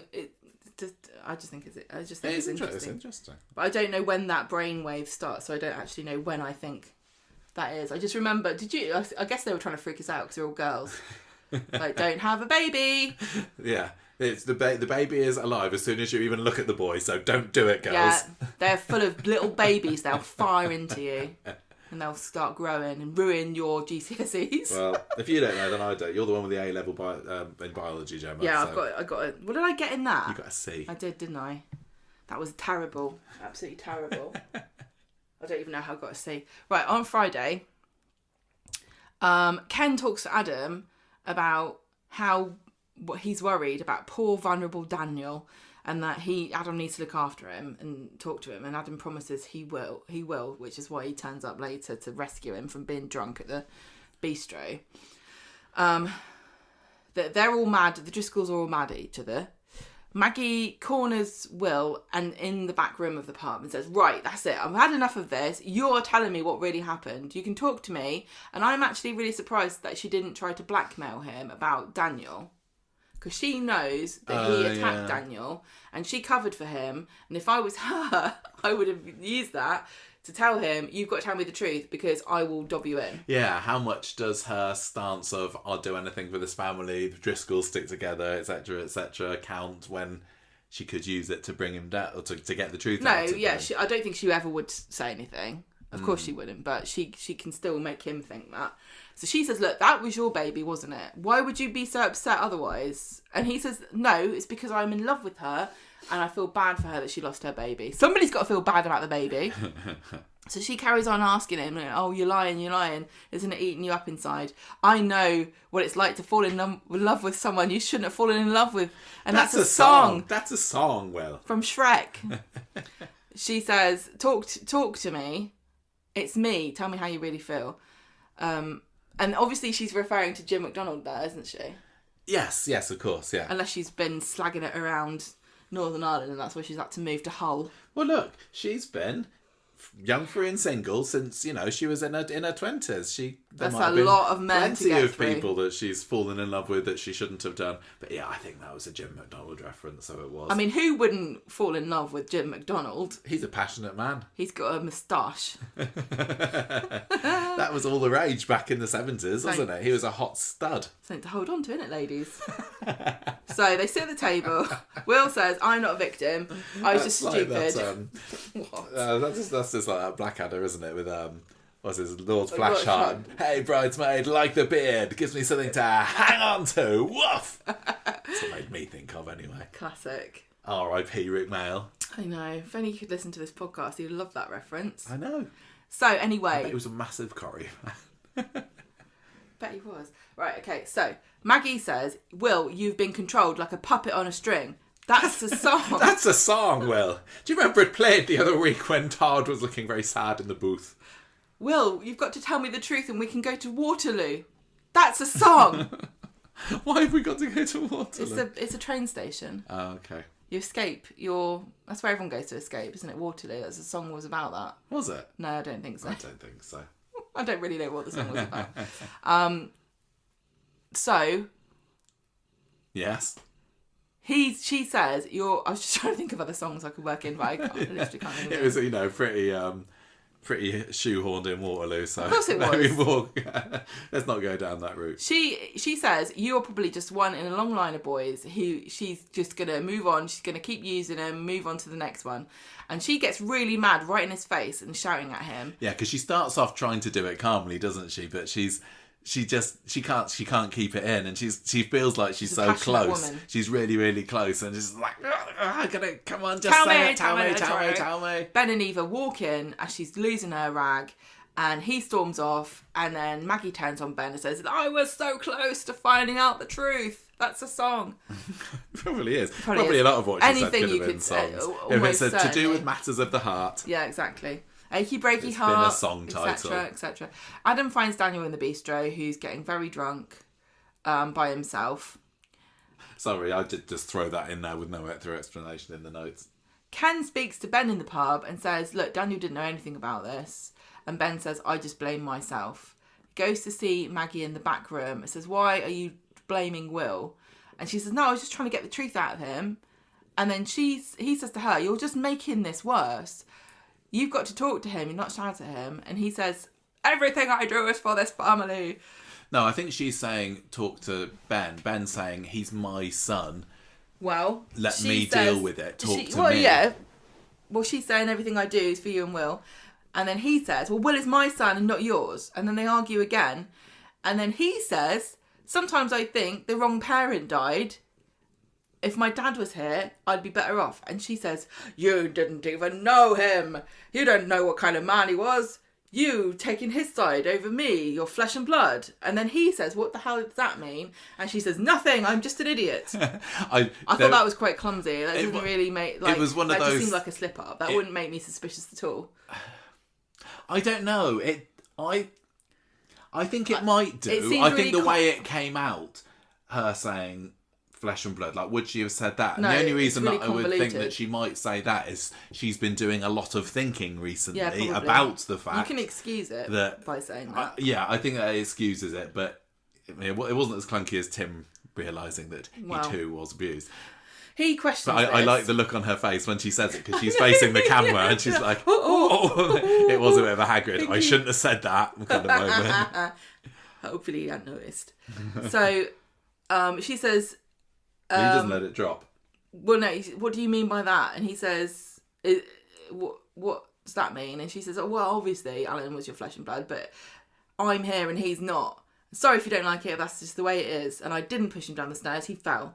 Oops, I said too much again. I shouldn't have said that. He's still a bit suspicious, but she swears it's just a slip of the tongue, and then says, right, you're on your own, don't come crawling to me when you mess it up.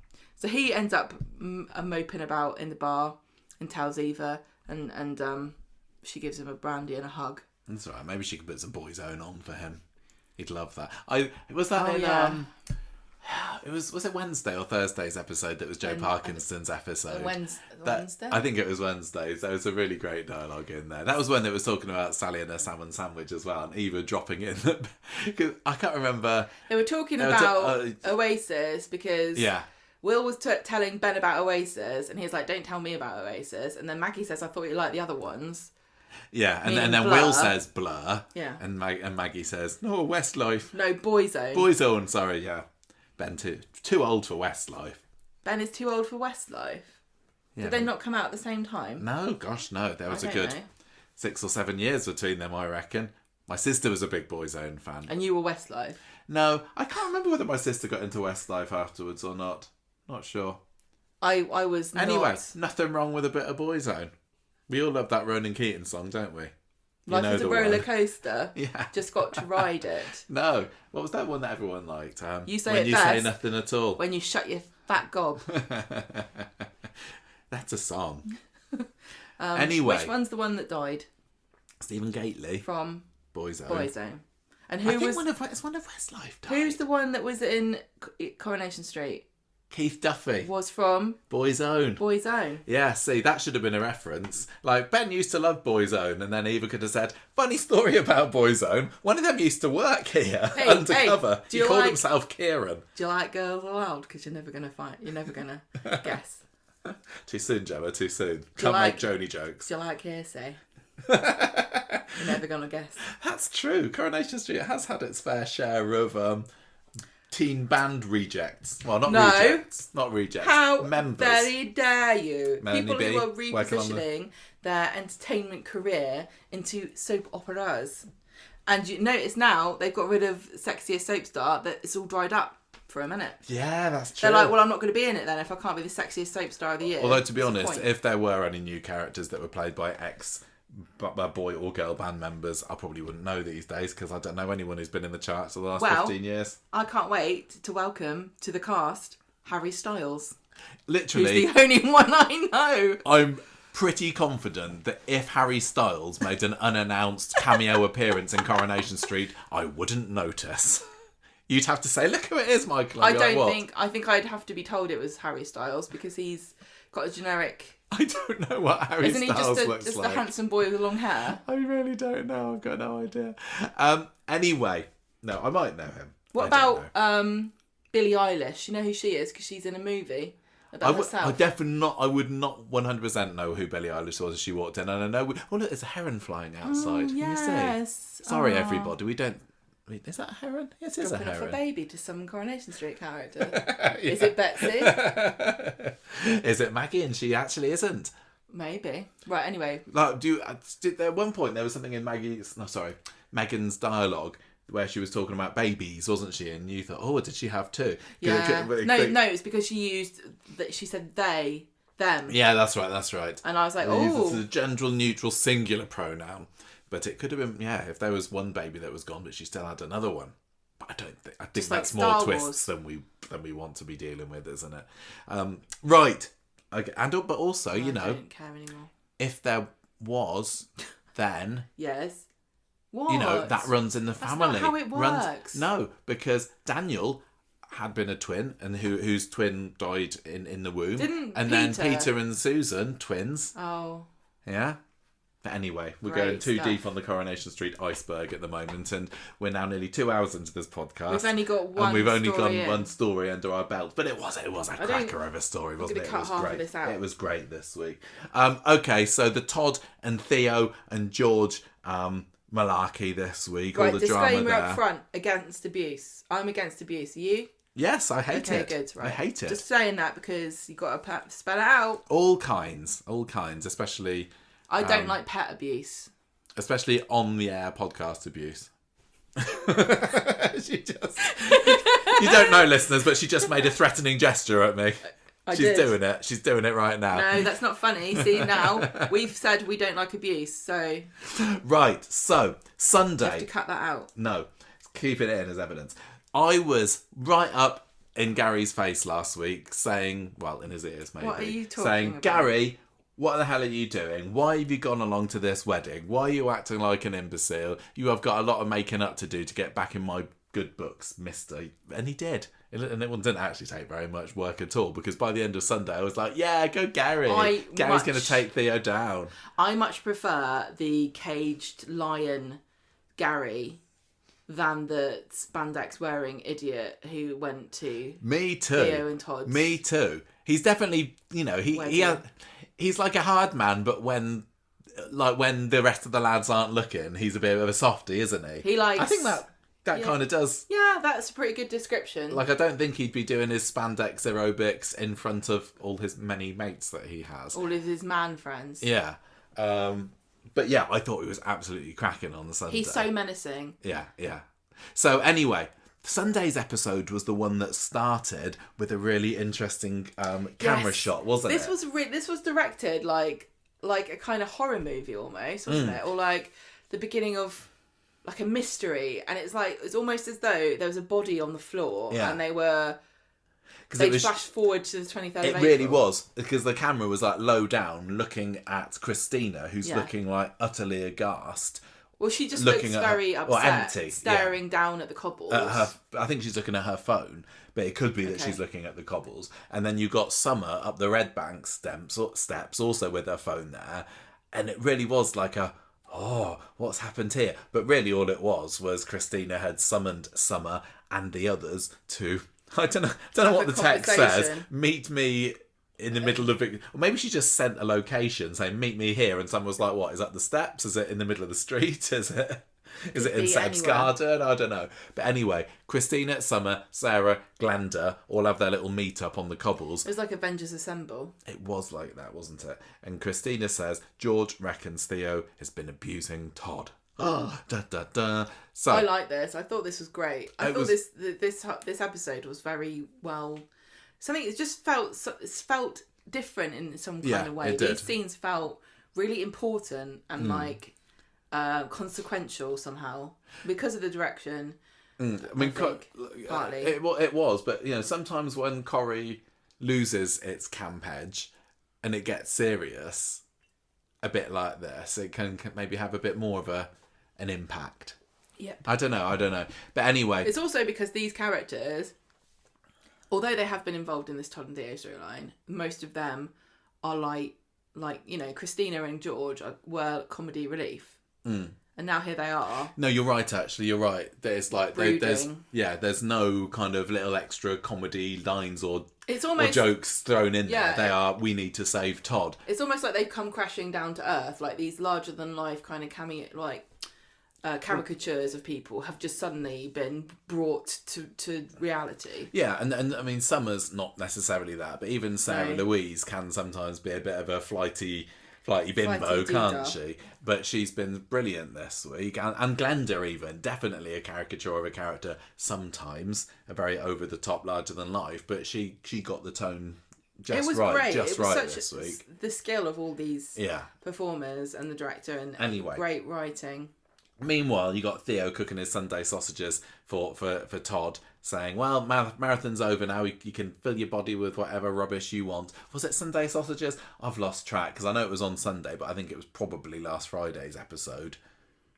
Sausages. And so I think that this Sunday episode is not actually going to be set on Easter, it'll be Friday. I don't know. What? Anyway, if they're eating a hot cross bun, that's how you'll know. And if they're eating an Easter egg... We've been eating hot cross buns for months. Yeah, but we haven't had one today, and today is Good Friday, the traditional day of hot cross buns. It's too late, yeah. Anyway, Theo's making these sausages, but still putting in these little digs at Todd, saying, well, Fat Boy Slim, I can't remember what else he calls him, but he's just so... That's a blood song. boiling. Fat Boy Slim, he's an artist, you know. So the gang, the anti-Theo brigade, head into Shuttleworth's, and they're just kind of starting to put things together and remember the clues. Remember the episode when everything was from a camera's point of view? Oh, yeah. Remember the episode when we went on a location shoot to Canal Street? Oh, yeah. Remember the episode when Theo smashed a glass at Christmas and it blamed Todd for it? Yeah, that was And they're all just kind of, having these little flashbacks of their own without the flashbacks appearing on scene. Thank you very much. Don't think we had any silly camera or sound effect nonsense this week, did we? I suppose that Maggie doing her first person to Megan's flat was maybe the closest they got. Look, I liked everybody putting it all together. It was great. Yeah, and then the conversation is cut short because Todd walks inside and everyone apart from George and Sarah Louise Scarpa, although I think Sarah's gone by the time the action returns to them. Theo's in no doubt that he was the one. Todd, sorry. I was thinking last week. Yeah. You know, some people have a swear jar. Yeah. I need to have a little jar where I put £1 in for charity every time I call a character the wrong name. And I wonder whether it'd do the right job. Somebody can count. Yeah, I do know their names. I do. Anyway, Todd's saying, this is none of your business, guys. I've got an explanation for every single incident that you're talking about. I'm not a battered husband. And that's the end to it. And George is like, nobody says that he's battering you. And Todd kind of has to backpedal a little bit there, saying, good, he isn't. And this kind of gets the cogs whirring a little bit in their heads, like thinking, well, you know... Why'd he say that? Yeah. Why'd he go straight to that? Is he being battered? If only Billy was still alive. He knew, didn't he? So saw the bruises. So frustrating. Saw the They just need to spill a drink over his shirt again, and then it'll all come out. Well... Although I don't know how bruised he is at the moment. Nobody feels like thinks he's about the laundry. No, it feels like it's been a bit of a while since Theo has properly hit Todd. But I think he's in very shaky ground at the moment, and he's only just won him back. I think he's probably having to dial himself in a little bit, and he knows that these guys are onto him. I think that if there were any chance that he could leave any marks on Todd, or even that Todd would go and dob him in, it'd be curtains for him. So he's playing softly at the moment with it, and just calling him horrible names. That's all, and making fun of him. Yeah.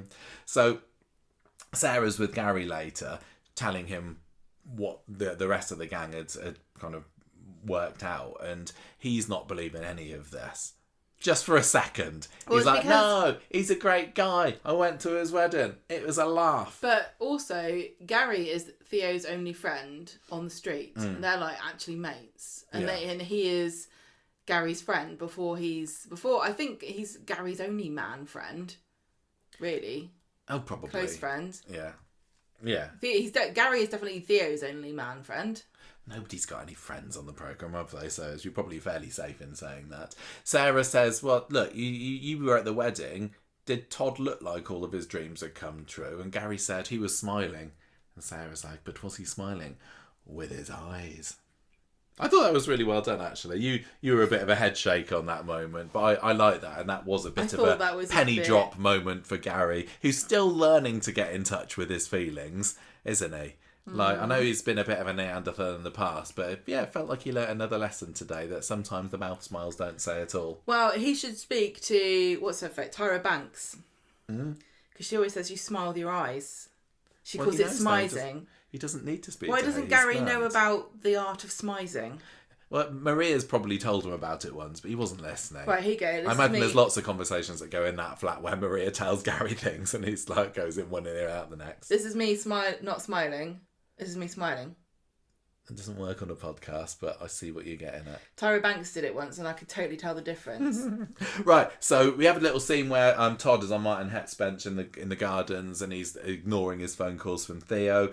And Gary finds him later outside the flat and says, well, how are things going, mate? By this time, he has done a full 180 and he seems like pretty convinced that what Sarah Louise was saying could possibly be true. And Todd's not smiling with his eyes. And Gary's like, God, she's onto something, that girl. She knows things. Women know about emotions. Yeah. And so he says, look, can I come in then? This was a brilliant moment. Because they go upstairs and before Theo clocks that Gary's there, this is a bit like what happened with George last week. You'd have thought that Theo would have learned a lesson. Because they walk in and Theo's like, oh, you never cleaned the bathroom earlier. And then he sees Gary, and then he's like, oh, just banter again. I'm sorry, but I don't get this because, like, if he hadn't cleaned the bathroom, what is Theo supposed to say?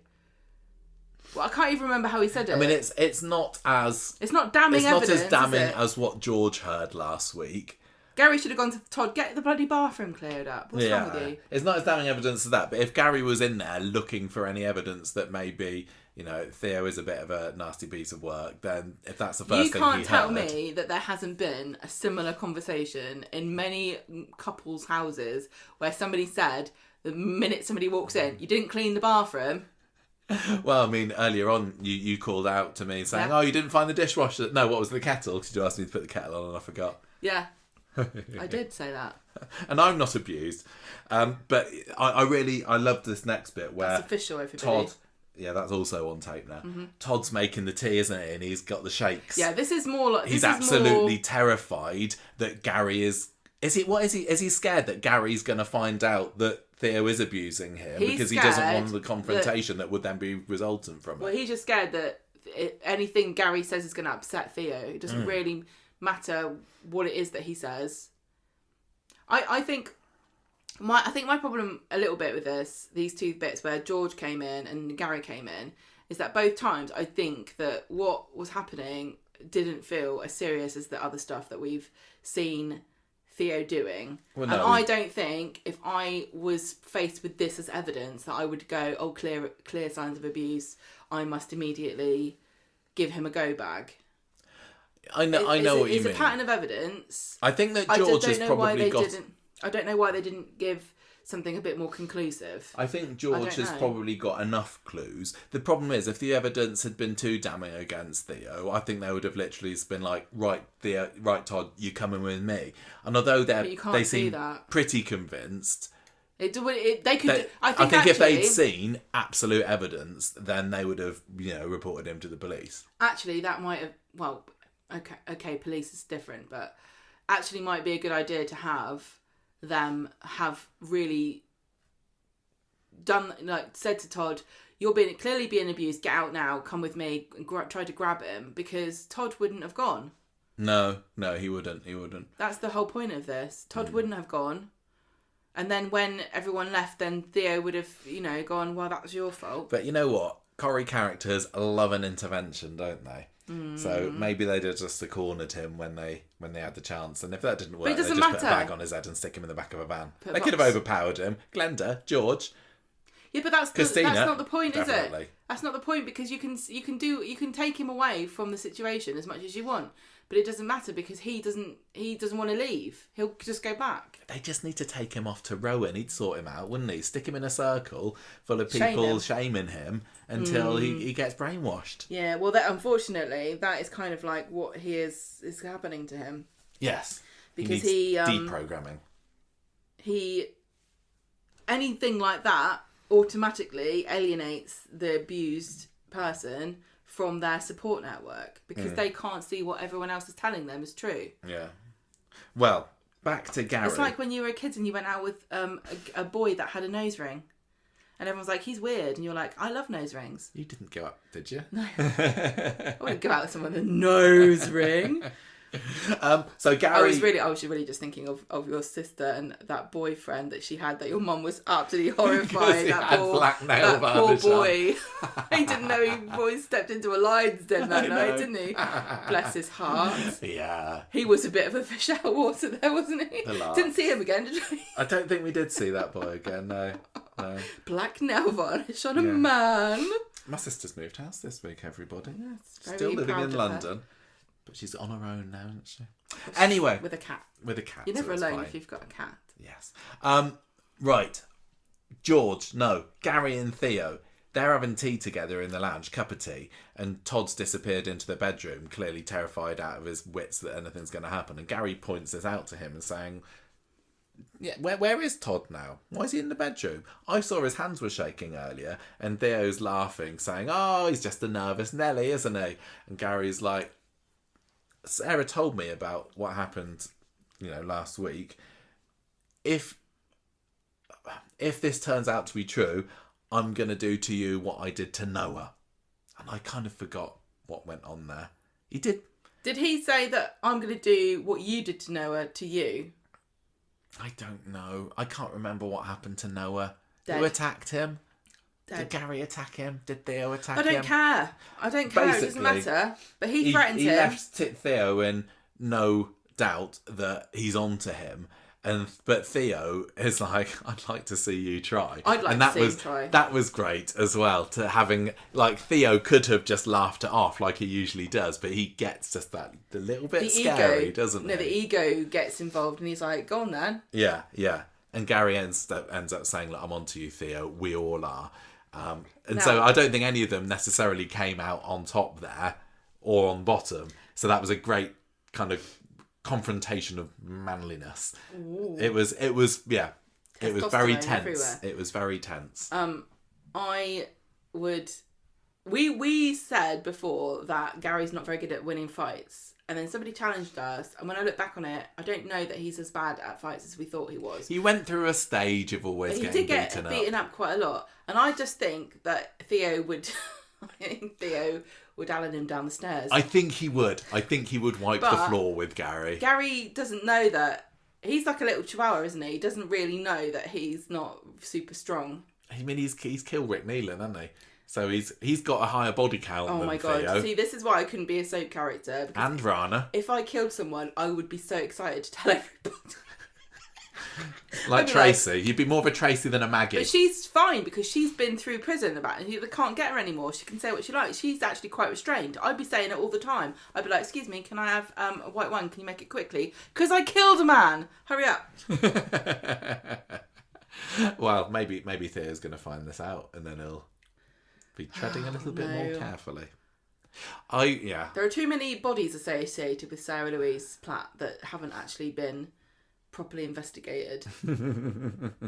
Okay, what else happened? Gary goes back. Gary says we're all on. Yeah, we're all on to you. And then he goes and finds. Not really a good move because it puts Theo in the position of power of knowing that he has to conceal this abuse and maybe move. Which is what he wants to do. It's a bad move, but he doesn't know that. He doesn't know that, and I think it was definitely in character. He's the sort of person that said, "Come and have a go if you think you're hard enough," sort of guy, isn't he? But most people would have this reaction because you don't understand unless you've been told or you've seen it happen that you can't really fight abuse with the threat of violence. Weirdly, And so Gary goes and finds Sarah and George in the pub, and he's like, "Yeah, I think you're right." Meanwhile, Todd emerges from the bedroom. That was a really good scene where he just goes and quietly says, "Yeah, what? I think you're right." Yes, yeah. It was great. Oh, this reminds me, actually. Do you remember at the end of last week's episode, we weren't sure whether Theo had gone into the... Todd, damn it. We didn't know whether he'd gone out of the flat or into the bedroom, and it was clearly the bedroom. Anyway, Theo later reveals to Todd he has some exciting news. That pal of mine who works in Belfast has offered me a job over there, and I've accepted. We can move over there. I thought you owned your own business. But he's Todd's like, we can't do that. What about a job? What about? And he's like, oh, people die in Belfast too. I've heard that. Yeah. Yeah. I've heard that they sometimes did. Alan, for example, remember him, Alan Driscoll. Plus, it's only half an hour away. He says, I could put you in a pea shooter and blow you across the Irish Sea, which is a lovely line, I thought, of just showing what he thinks of Minimising Todd. him. Yeah, you just like a little your little pipsqueak, basically. But it was again said as just a little joke, like from anyone else's. Again, in a healthy relationship, if you say that, it's just like a funny joke. But this, that's hit differently coming from him. Mm-hmm.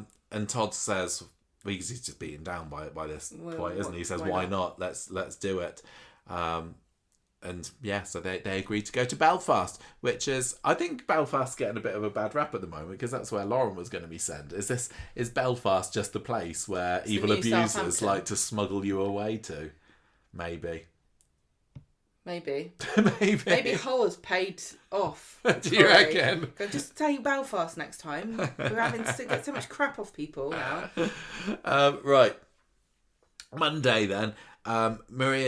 We didn't see a whole lot of Maria this week. She's saying, look, don't beat yourself up about this whole Theo thing. You weren't to know. This is that wedding was completely above board as far as we were concerned. Let's just agree with that. She's like, I got nothing to do with this. I wasn't involved at all. You shouldn't blame yourself. But blame yourself, Maria. You were there too. Why are you making it out that it's Gary's problem? Exactly. It's because it's supposed to be his, it's Gary and Theo are supposed to be mates. But she has just washed her hands completely. It's like she's gone through all of the pictures and photoshopped herself out of them. She's been on that street longer than all of them. She's had her fair share of drama. She knows when to just put the blame onto someone else. I'm just happy for a story. Just drama that's happened, exactly. So anyway, Gary summons Theo to the builder's yard later, but then he sees that there's a ring on the doorbell on his app, and Gary's clearing out all of Theo's stuff there. And chucking it on the workbench and said, well, I'm not having anything to do with you here anymore. Starts having to go at Theo and what a liar and an abuser he is, but Theo just stalks off because he's like, somebody at home, who on earth could this be? What's Todd up to now? And it's George that's arrived there, who has arrived at the flat to say, look, you need to come to number 11 right now. Here's an escape bag for if you need it. And Todd's like, no, this is mad. You're just feeling pressured by this court case that's going on. I don't need an escape bag. This was such another really bad idea because they could have put this bag in the Undertaker's. Well, it's Jodie's secret box all over again, isn't it? Here's a piece of evidence that you can put somewhere. Sorry, we've only got one set for this family, so you're going to have to conceal it in here somewhere. This is kind of like a playbook of what not to do if you think your friend's being abused by somebody. I don't know, it is quite a small flat above that shop. I don't know whether there's anywhere that he really could have hidden that bag. But luckily he works around the corner, and if he's going to escape out of the front door, he could just as easily go to the Undertaker's and grab a bag. It was a plot device that obviously Theo would then find not long afterwards. Bless him, George, but 20 quid and a pound coin ain't gonna get you far, is it? I love the bit when Theo's as horrific as it is, sometimes when Theo is on the front foot and he's like going la la la la, it's I'm really enjoying watching this. I've not been shy about saying it, and he's like, oh, what's this pound for? Is this for your trolley? That was a great line. He's evil. He's so evil. He's very enamoured with himself as a villain, isn't he? He loves himself. He kind of revels in being rude. Yeah, he does. Anyway, Todd's like saying, I don't need it, but fine, I'll keep this bag.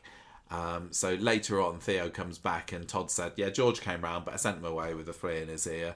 And Theo's like, something needs to be done about that, George. And Todd's like, no, don't waste your energy on him. But Theo then sees that as Todd sticking up for him. And Todd is starting to, well, he's been doing it for a while. He knows what to say to play along with Theo. To get him to leave him alone. And to stop, to stop any further kebab or milk-related incidents. So he says, oh yeah, George isn't worth it, is he? And that appeases Theo for now.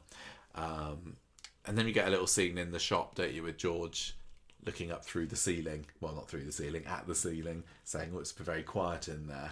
You didn't pick up on this, but I think that this was a very ominous statement along the lines of "I'd do anything for my family," from Theo to say something needs to be done about George. Because I don't think that George is going to be a victim on the 23rd of April, but that doesn't mean that they don't get into an altercation. If Theo decides that George has ruined his relationship with Todd, goes after him, there could very well be an accident where Theo ends up falling off something. Yeah, I know. And you know, I don't that think... would be a very big surprise, I think, because I don't think many people think that George is going to be involved. No, and he is a definite gentle giant, isn't he? He is. He's also very protective in a fatherly way and colleague-y way and everything over Todd. Theo is big and strong, but George has got you know, there's a bit of a guy. There's a real man there. I think that I wouldn't know who to bet on in a fight between those two, really.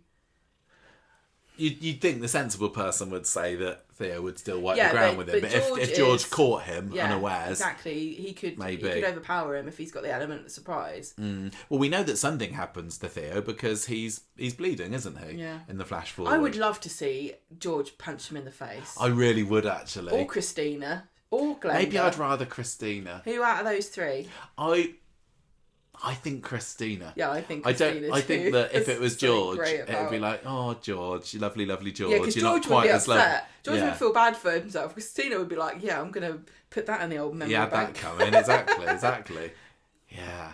Who did you say, Christina, George, or? Glenda. Glenda's too precious and beautiful. Yeah. Let's have Christina do it. Yeah. She's done worse in the past that we've forgiven her for, hasn't she? There's just a little bit of this story on Wednesday. Because it kind of merges into George's trial story at some point, and Adam's now winding him up about how he's got this killer piece of evidence that's going to bring him down on the trial. And it turns out that he's got the son of that other woman who died in the Undertakers. I can't remember what her name is now. Annie? No, Annie's the one. Annie's the one that's taken him to court. Anyway, it doesn't matter. Anyway, Damien is the chap who is the grieving son, who is now their star witness as to how coercive George actually is. Literally do not understand how this is a piece of evidence in a trial unless they're inferring or insinuating that George killed her, in which case that should be a murder trial. Yeah, I don't. What's that got to do with anything? But to be quite honest with you, I'm very, very glad that we saw minimal George court scenes. I did like the fact I didn't need that we got to see some today. Yeah, there was enough. There was enough. But if anything, like... If it had been days of it, it would have been a bit... Yeah, at the expense of Driscoll drama, quite frankly, I would have felt that this week wasn't as good as it actually turned out to be. But anyway, Thursday rolls round, and any fans of Theo's physique, if not his personality, they got an eyeful on Thursday, didn't they? Because he was walking around with his dressing gown very much flapping, revealing that he's a bit of a strong boy underneath. How can you tell if a character is a man or a woman on Coronation Street just by their dressing gown? Yeah, it's how high the safety pin goes on holding it closed. Yeah, very true. Like, you know, Helen Worth, when she was in her fight with Eileen on the cobbles, she had a safety pin to stop that blue dressing gown opening, wouldn't they? Yeah, Becky had one. Yeah, if it had been the fight between Theo and George, it'd have been flapping all over the place, giving us a flash of his six-pack. Yeah. So, the pack. Anyway, he walks into the lounge right at the moment when Todd happens to be looking through his escape bag. And he's... I don't know why. Why did he get it out? Look at the... Yeah. Why did he even get it out? What's the point? I mean, I suppose Theo thought that... Damn it. Todd thought that Theo was in the shower. Yeah, but you don't need to look at it. Soap characters, stop getting out your secret hidden things just for the sake of the audience. Anyway... He learns a lesson, doesn't he? Because Theo comes over him and does a very theatrical look through it. It's like going, ooh, shampoo, 2-in-1. He got a bit of Head and Shoulders there, hasn't he? Other brands are available. Didn't he say it was an own brand? Yeah. So he thinks that George is holding out on him. But, you know, George has got a court case to pay for now. So I bet he's glad he didn't waste all of his money on herbal essences. He's got some toothpaste. He's got a wallet, £21 inside. And Todd is quite quick thinking here and says, well, George gave it to me because I thought It's a we could going take it away to present. Belfast. And it must have sounded stupid coming out of his mouth to him, but at least it's something. Because, like, Yeah. nobody's really going to believe that, are you? Nobody and gives Theo somebody doesn't. a bottle of knockoff Head and Shoulders because they're moving to Belfast. I mean, Theo stays quiet about it for now, but surely he doesn't believe this, does he? Meanwhile, you got George and Christina having breakfast at the cafe. There's really, really very few house sets that we're seeing at the moment. Like, I could understand it with the lawyer's office, but why aren't we seeing number 11? I think it's because they want to have random characters come and talk to people. Like, Summer wouldn't have come over if they had been inside the Undertaker's or the flat or something, would they? I know. But it's so silly. So silly. I get it, but it's just one of those things that feels artificial. Everyone having breakfast at the cafe, everybody working at the cafe. What can you do? I don't know. It's a soap. I don't know. It is a soap, but it does feel contrived. Anyway, Summer comes over and wishes them luck in this court case and says, "Oh look, it's easy. It's an open and shut case. When everybody knows that you're not scamming these old women, it's going to be fine." But when he tells her about Damien, it comes clear that, you know, he's definitely feeling a bit of a wobble going into this. I just don't see what I nearly swore then. What the hell Damien's got to do with anything? No. Well, we never saw the trial, so we'll never know. Maggie. Adam and Daniel and Alia keep just turning up to things, don't they? Turning up and like glaring at people. Yes.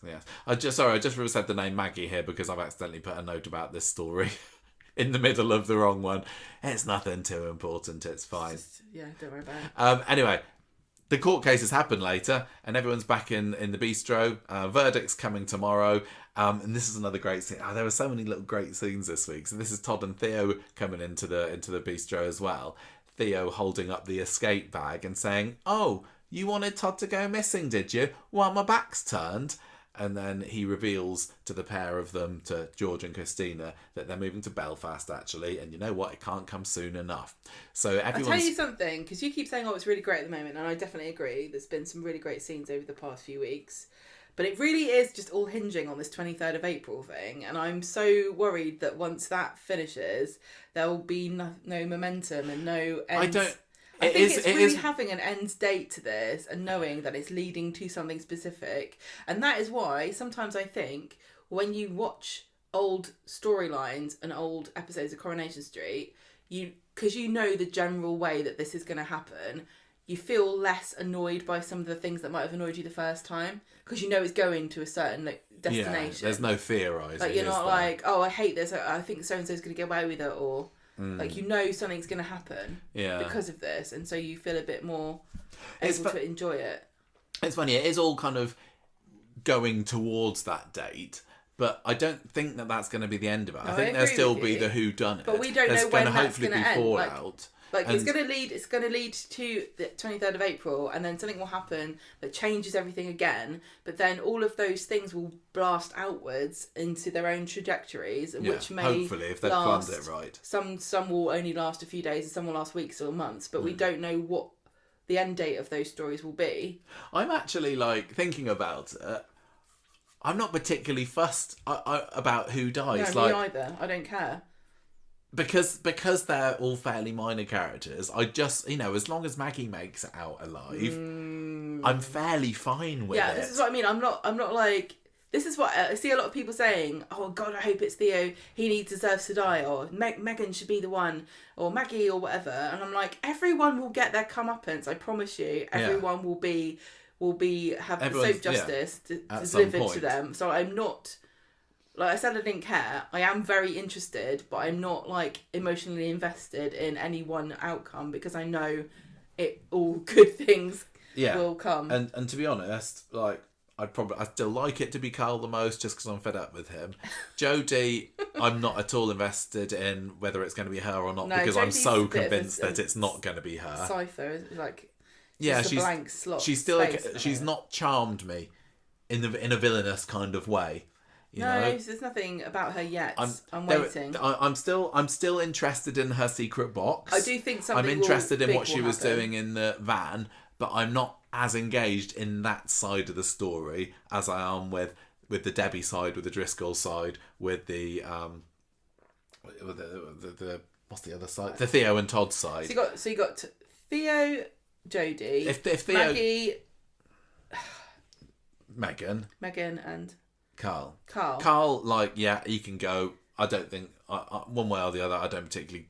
No, I do. I want him to go, and I think now could be his time, but maybe it won't be.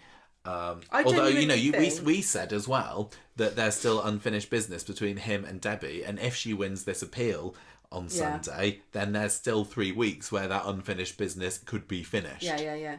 I genuinely think, for me, I'm not talking about everybody else, but for me, I would have been just as intrigued by this flash forward if it had only involved Megan, Theo and Maggie. Because Jodie's done nothing yet, really. I'm expecting something massive to come out all at once. And us to go, oh gosh, she's worse than everyone else all put together.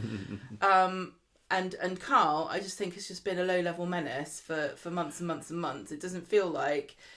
He is bad, obviously he's done terrible things, but he is the kind of like humdrum, everyday, antagonistic villain that really doesn't deserve a huge, like, you know, a massive story.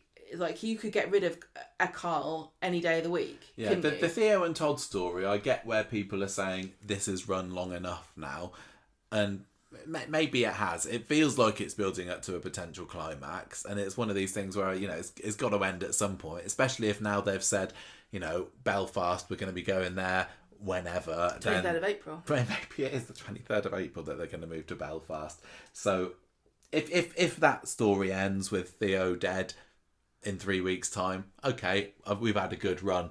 I wouldn't be too upset. Megan as well, I'm not as invested in her as a character. I'm disappointed because Beth Nixon has been cracking in the part. But would I be sad if her side of the story ended there? Yeah, not particularly. There's not a lot of mileage in a paedophile. Yeah. Who has been unmasked? Yeah. Really. Maggie is just Maggie is just the one that I really don't want. I love to Maggie. Be her. You're I'm right. Not ready I don't want to lose Maggie out of all of them. I really want to keep Maggie, please. It was Alan's fault. Want to keep her for a while. It was Alan's fault that he fell down the stairs. Yeah. And Jim McDonald is just too damn sexy.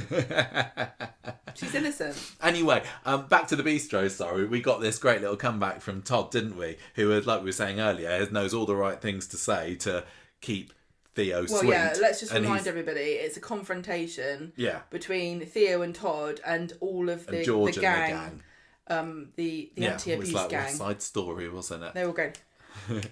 and Todd says, he kind of makes fun of Sarah's lousy choice of men. It's like, you never know the right one to pick, do you? And now you think you can solve it all by by getting involved with a policeman or something. Although he did forget that she was married to a sister at one point as well. Oh?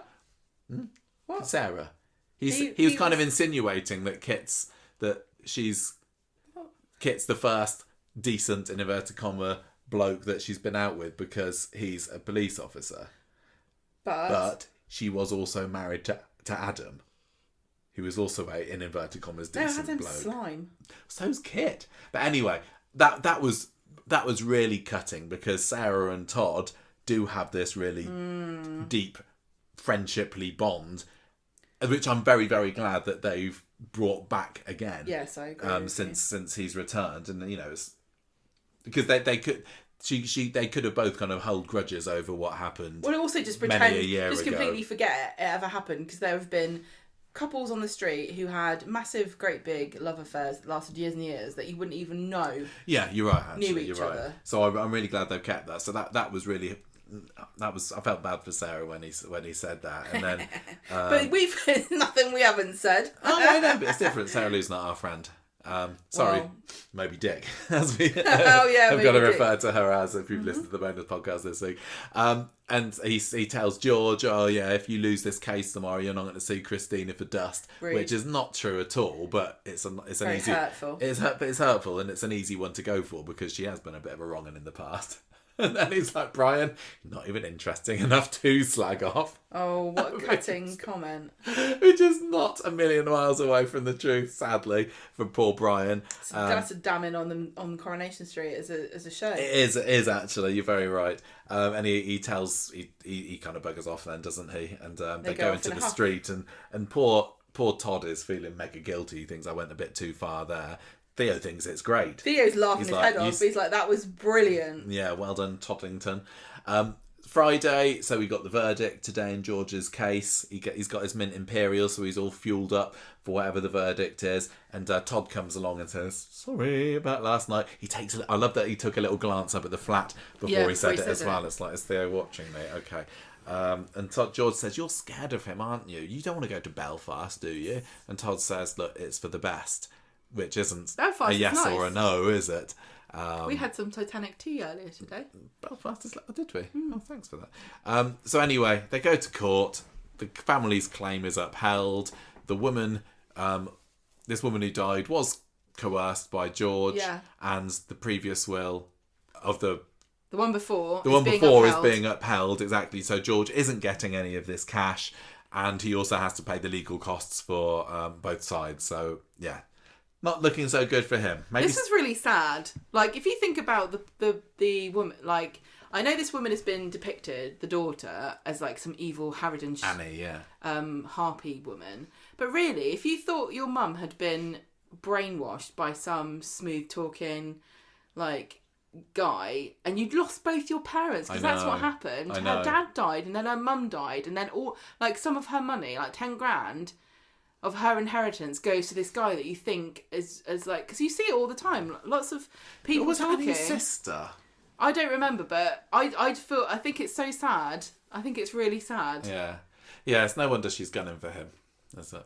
Annie, no. Annie, get your gun. Yeah. But it's just really sad because obviously George didn't do anything wrong. I was really shocked by this verdict, actually. Yeah, but then I don't care that much about it because I'm sure George will be fine at the end of the storyline. Wow, Oh no, I'm going to have to sell my big house that I don't live in. No, I don't know how he's going to get out of it, but we all know he will. He was throwing money around not that long ago when he was talking to Glenda about buying her out. He gave Todd £20. He's got £21 down now in that bank account. Yeah. And however much the Mint Imperials cost, I'm sure Glenda made him pay Although, for. didn't Theo give him his money back?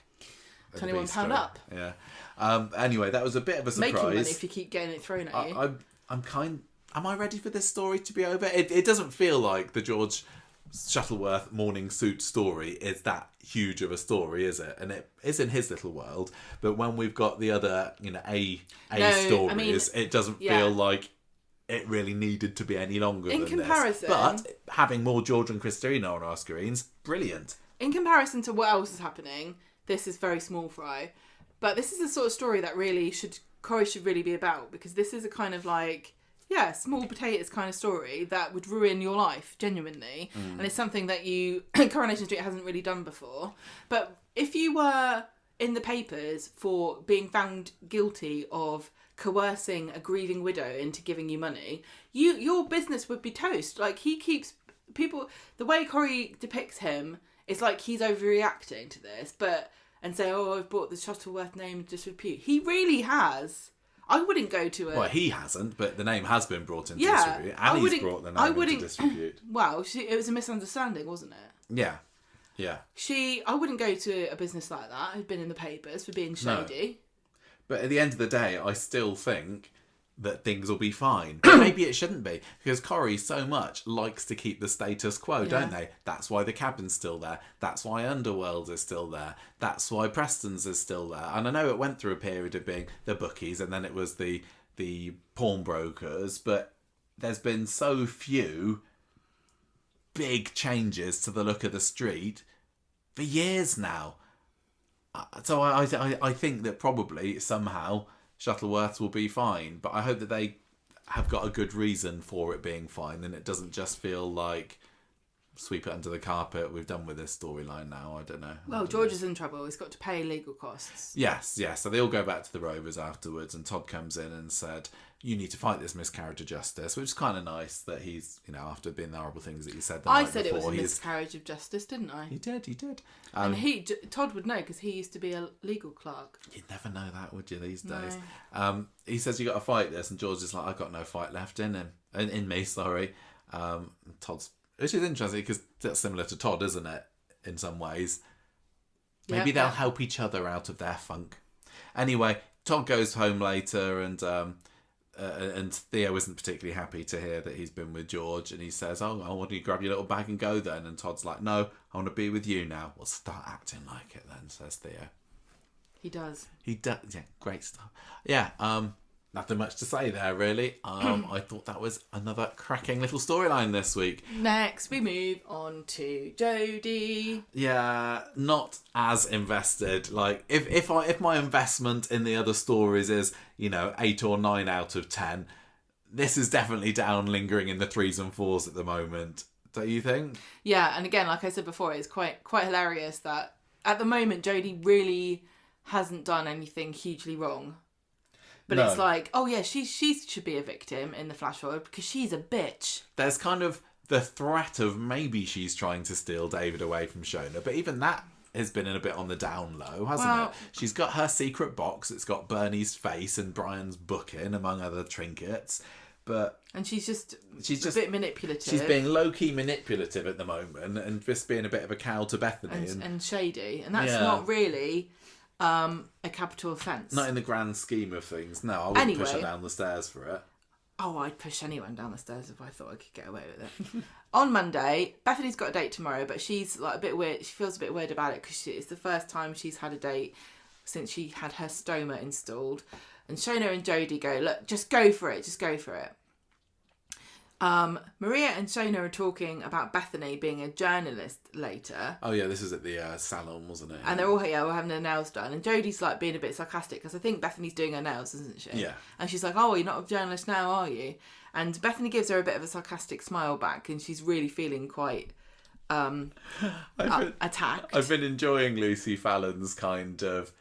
She's also not smiling with her eyes. No, she's not smiling. She's giving it's a little flash of a smile, but her eyes are saying, "You cow, you bitch, I'm going to get you." Who was it that Bethany was? Oh, it was Daisy.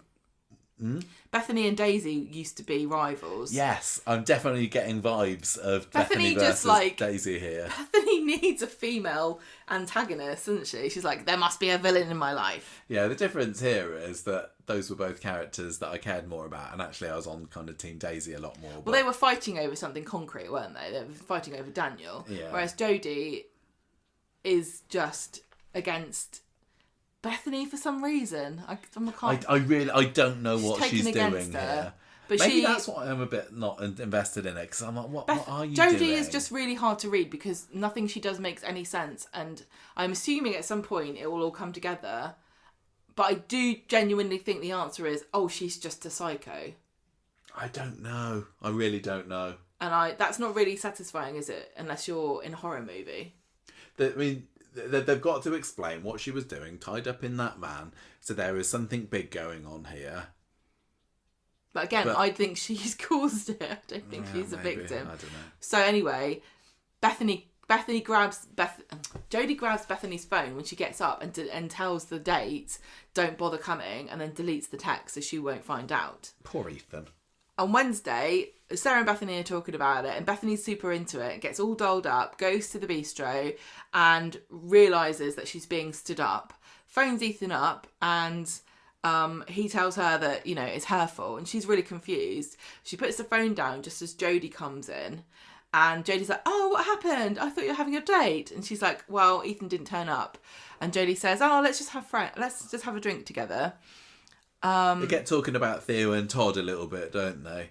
And at the end of the conversation, yes, Bethany tells Sarah there's something not right about her. Yeah, because Sarah's asking for advice because Jodie had positioned herself as an abuse victim. Oh, yes. Because she said, she went and she copied that person's story. Yeah. And so Sarah's like, you went through this. How did you get out? Of abuse. And Jodie says, you just leave it. Just wait. and then he'll work it out himself. And Bethany's like, this is a bit weird, Mum. I don't really like this girl. So she gets her investigative journalist hat on. She narrows her eyes, doesn't she? That's how you know. It's time for Nancy Drew to get on the case. Mm-hmm. So on Thursday, Lisa finds Bethany and David in speed dial, and Carla had engaged her services as a babysitter. Yes. And so Lisa's like, oh, how's it going on?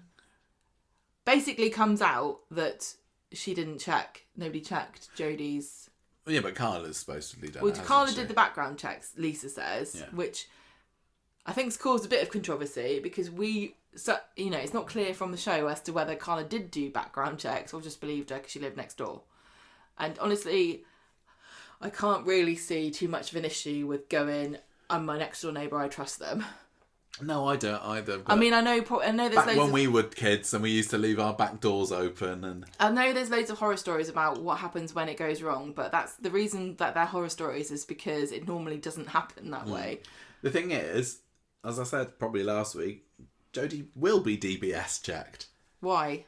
Because she has been a nanny. Yeah, but Michael, you're assuming that she was a nanny under circumstances that are completely above board.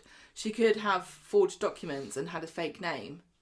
I suppose. I don't trust anything she's ever done. I don't think she was a proper nanny. I think she was a fake. I think that she left that family because she got involved with whatever it was with that Emmerdale guy. Yeah. Maybe. I don't think she's up on the up and up, Michael. I don't think she's got actual credentials. No, I don't think so. I thought, what was I thinking? I thought it was interesting how the nannying or fostering, it was nannying, wasn't it? It was brought up in a way that Bethany and Shona and everybody knew that that's what she did, because I don't think we've heard Jodie talking to Bethany and Shona about the fact that she's done that. And Bethany kind of played along, but I didn't know whether she was playing along or whether she had known about it. Why is that common knowledge? But it probably would be, wouldn't it? Why? Like, if Jodie has been staying with them for, 2 months now, probably the conversation of, so what have you been doing, Jodie, has come up. And if she has been an above-board nanny, why wouldn't she have mentioned it? Or even if she's not been an above-board nanny, she might have still mentioned it. Okay, I don't care. So, I don't know. So, they talk about this, and Bethany is listening, and then when Lisa goes, Bethany says, did you check Jodie's credentials yourself? And he's like, why would I? On Friday, Bethany and Jodie go to the bistro, and Bethany's like trying to find out details about her. They're basically on going out as mates. Yeah, she says, did you used to go partying? Yeah, she's trying to fish for information. Doesn't get and anything. She's still suspicious of Jodie. Only asks her out for a drink because she wants to find out dirt on her. But then it all turns around when Daniel turns up, a bit drunk, moaning about how everybody ends up with is a crazy nut job, including Bethany. I have so many girlfriends. All the girls fancy me, and they're all nutcases. They're all hot and mad. Even you, Bethany. And he's not completely wrong. No, he's not wrong. Adam comes and takes him away because but before then, Jodie goes, I don't even know who you are, but you're being rude to my very good friend Bethany. I think you should apologise and go away. And so Bethany... Yeah, Adam comes over and says, oh, I'm sorry about my uncle. And Jodie's probably looking like, Uncle? What's happened? Oh, I am in a soap. So Bethany says, you know what, Jodie, you had my back there. I think I got you wrong. You're a good mate. Does she really think that, though? Like, would something as small as that? Oh, it's a soap. It was very like, look, we've only got 22 minutes to do this, so you're my best friend now. The delivery of the line did make it look like Bethany had changed her mind. Oh, of course, yeah. And meanwhile, Daniel is there going to Adam, oh, I want an uncomplicated woman, like a brunette, like that one. Jodie. Yeah, Jodie seems normal. It's like all the blondes I've gone out with are mad, so brunette's obviously normal. So she's the nearest one. I want to shag her. Can you arrange it, please, Adam? So do you think he's going to go down that route? Yes. He's got a couple of weeks. What horrible thing is she going to do? She's running out of time to do really horrible things that make her a deserved victim. But like you said, Daniel is so fragile at the moment that if he does go out with Jodie and she wrongs him in some way, and we know that he can be explosive and a bit pushy, does he Just push her downstairs. He's not going to make. They're not going to make Daniel a killer. That's the problem, isn't it? Yeah, I know. 100%. Daniel is not going to become a killer in 3 weeks' time. So I hope they don't lead us to think that it could be him, because it's wasted brain space. Speaking of villains who are just being a bit sad that they're not even up for consideration for the murderer, Mal. This is such a weird decision. I can only assume that something happens to Mal before the 23rd of April.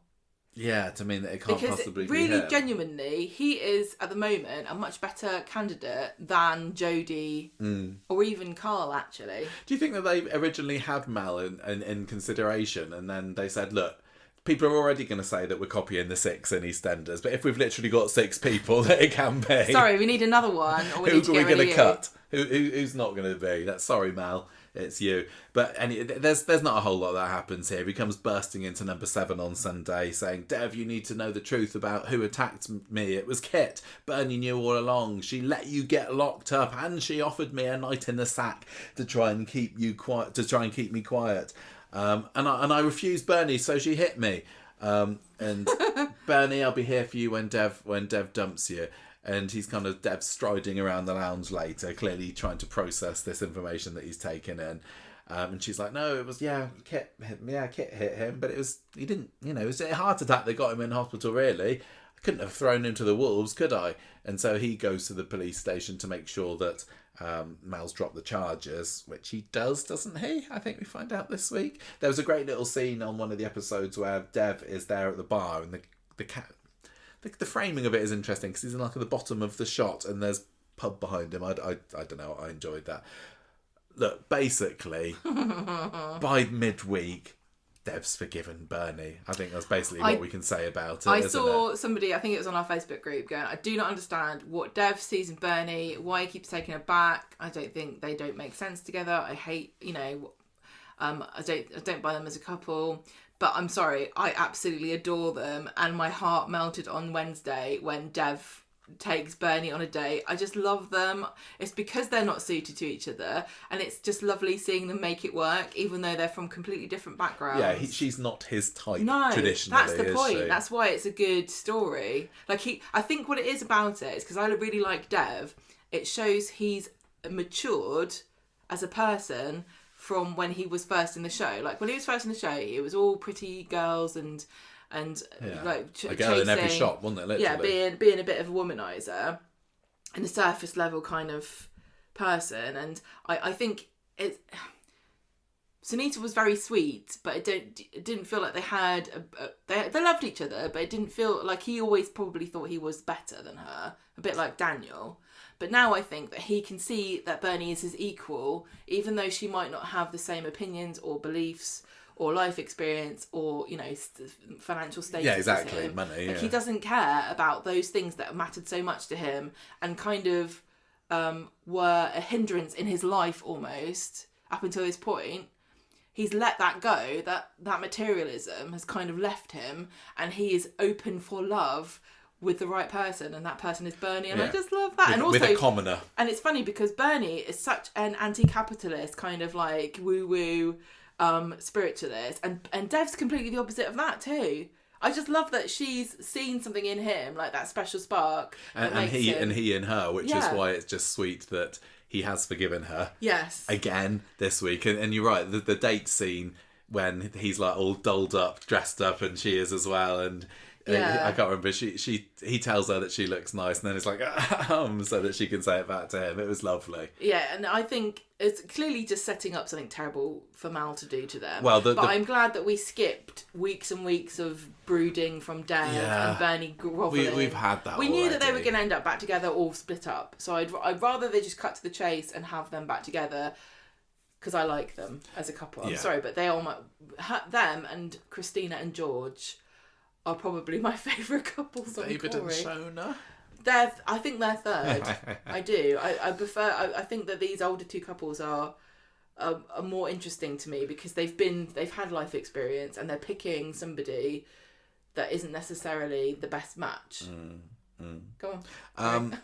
Well, David's has enough life experience already squeezed into David's got many years worth. into his 35 odd years or however old he is. the end shot of this story was them getting into the car, wasn't it? And they're being watched from through the cabin window by Mal, who's clearly plotting something. Yeah, I mean, we knew that already, but it was like an ending shot for the story, just as a way to tell us it's not over yet. There was also a scene where Kit comes to say sorry to Dev, and he like lets him have it and says basically, "I'm not. That's it. We're not friends. You know, I'm going to tolerate you, but you've ruined it." Which I don't know if that's going to come up. I doubt it. Usually, when people have these, the next time we see them together is in 3 weeks' time, when they've forgiven and forgotten off screen. I bet Dev still gives him an Easter egg. Well, he's basically his son. I'm sure that you're right. The last time that we saw Debbie and Lou, they were at each other's throats for one thing or another. I think it was because Lou had told Sally, who told blah blah blah about what TIA. And they hated each other. But then this week it got a bit of a mention, but they'd had that kiss and make up off screen, which was good because I just adore everything that is Debbie and Lou. They're like the new couple. What's it called? Partnership. Yeah, partnership that I never knew that I wanted. I know. I think they're just great. It's because Lou is so violent and she makes so many bad decisions. She's got that proper rough spark that enamoured me to Abby so much. Yeah, like in the early days. A Corrie wild woman like Becky. Like, you love them, but they just constantly mess up because their emotions get the better of them. Yeah. But every time she does something like that, you know, she got a solitary this week. You're like, go on, Lou. You're gonna. I was saying go on, Lou, but then when it's like, but is this going to extend her sentence?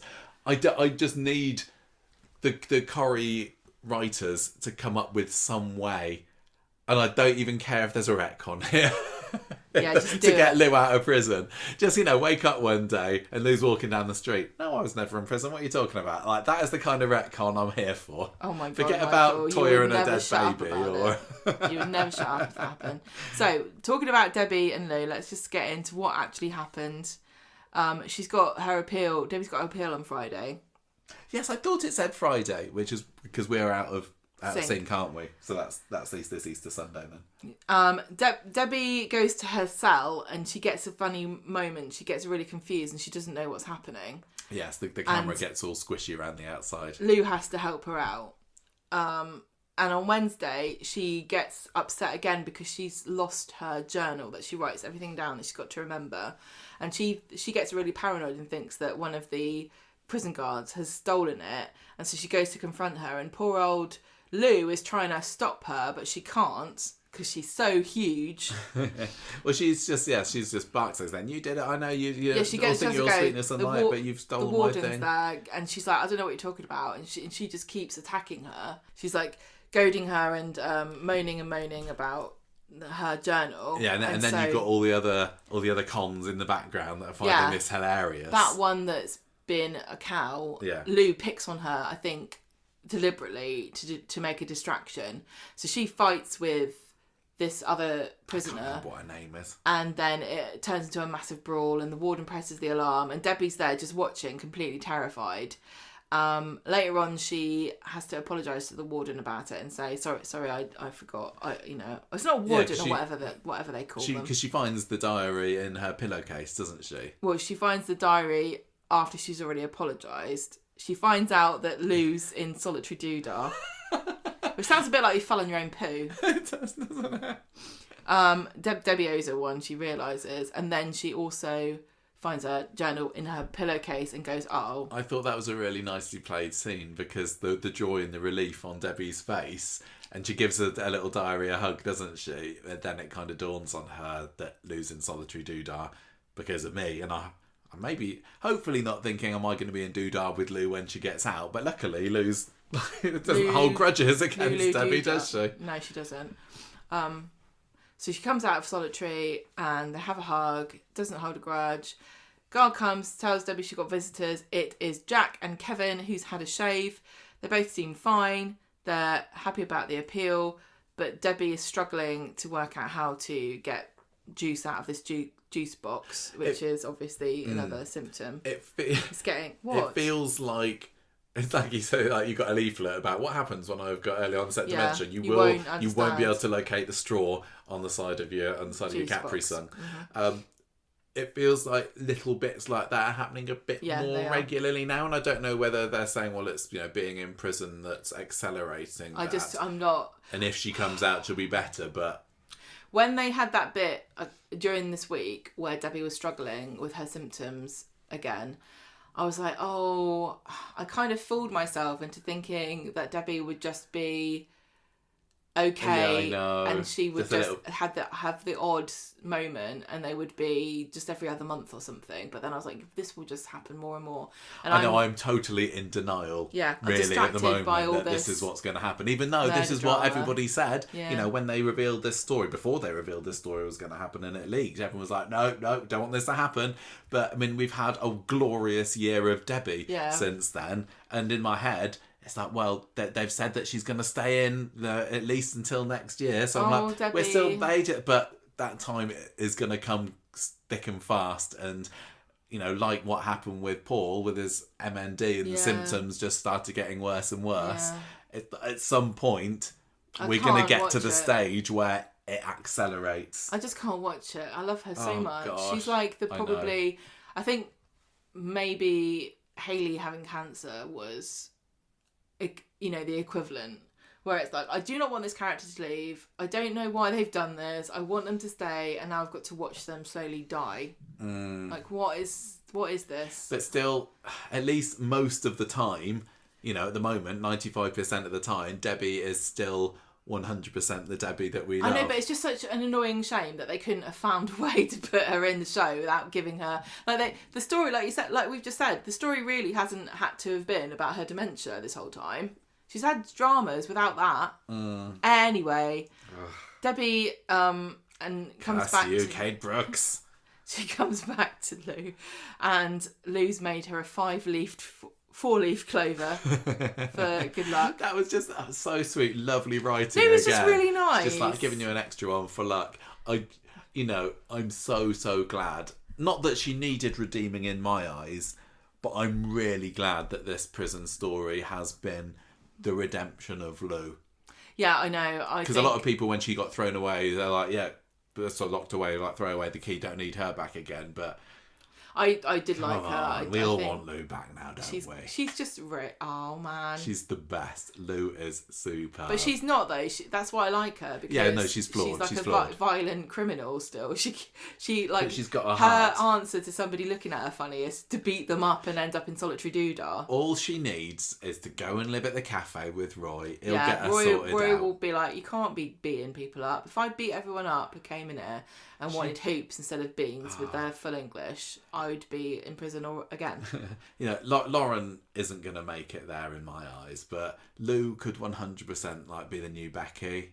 And that is high praise from a big Becky McDonald fan. I'm talking about Becky McDonald, not Becky. Not Becky Swain, of course. Though I love her as well.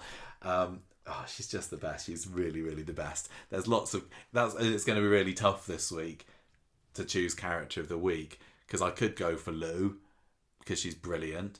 I could go with Debbie, whenever isn't Debbie character of the week potential, if she's in the week.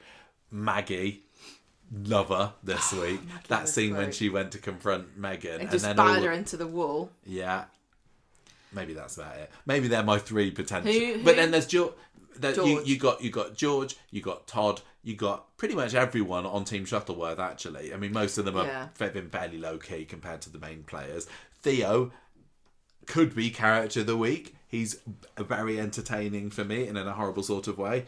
And then like I said, Maggie, Debbie, Lou. There've been lots of really strong, watchable characters this week. I think I'm gonna go Maggie, but I really that's what I'm love leaning Lou towards. and Debbie as well. But if I'm looking at the week as a whole, Gary this week. Gary was great. I think it's because it happened on Sunday. Yeah.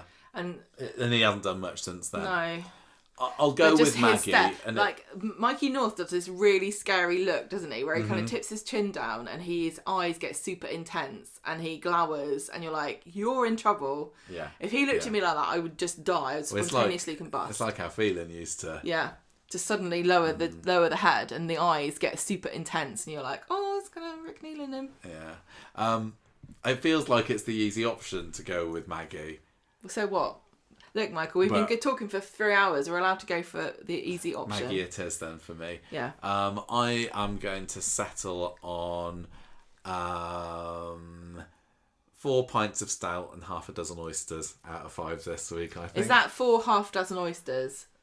So No, is it 24 oysters? Or is it oh gosh, I don't know. 4 pints and half a dozen oysters. 4 out of 5. 4 out of 5 is what I'm going for. What Me about too. you? I'm going to give it 4 full Irishes. Okay. You prefer a full Irish, I think. What's a full Irish? It's like a full English, except you have white and black pudding and potato farls, but no beans. Well, I'd be happy with the no beans, but I don't want white and black pudding on. I just want the sausage, a bacon, maybe a bit of fried bread. I'm in the mood, which isn't all the time. No, you don't normally have. Egg, 1 egg will do. It's really about the sausage and the bacon for me. Tomato. Yeah. Hash browns. Controversial Hash addition. browns have got to be in there. Tomatoes, see, I'd still probably rather have tin tomatoes, but we usually go for real, don't we? We're having a full real, English. not fake. Those fake ones. I know. I used to only just do tin tomatoes, but in the last 10 years, started doing fresh ones. I'm sure people very much care about our breakfast habits, but they're willing the podcast to move on. So move on we shall. That is it for Street Talk this week.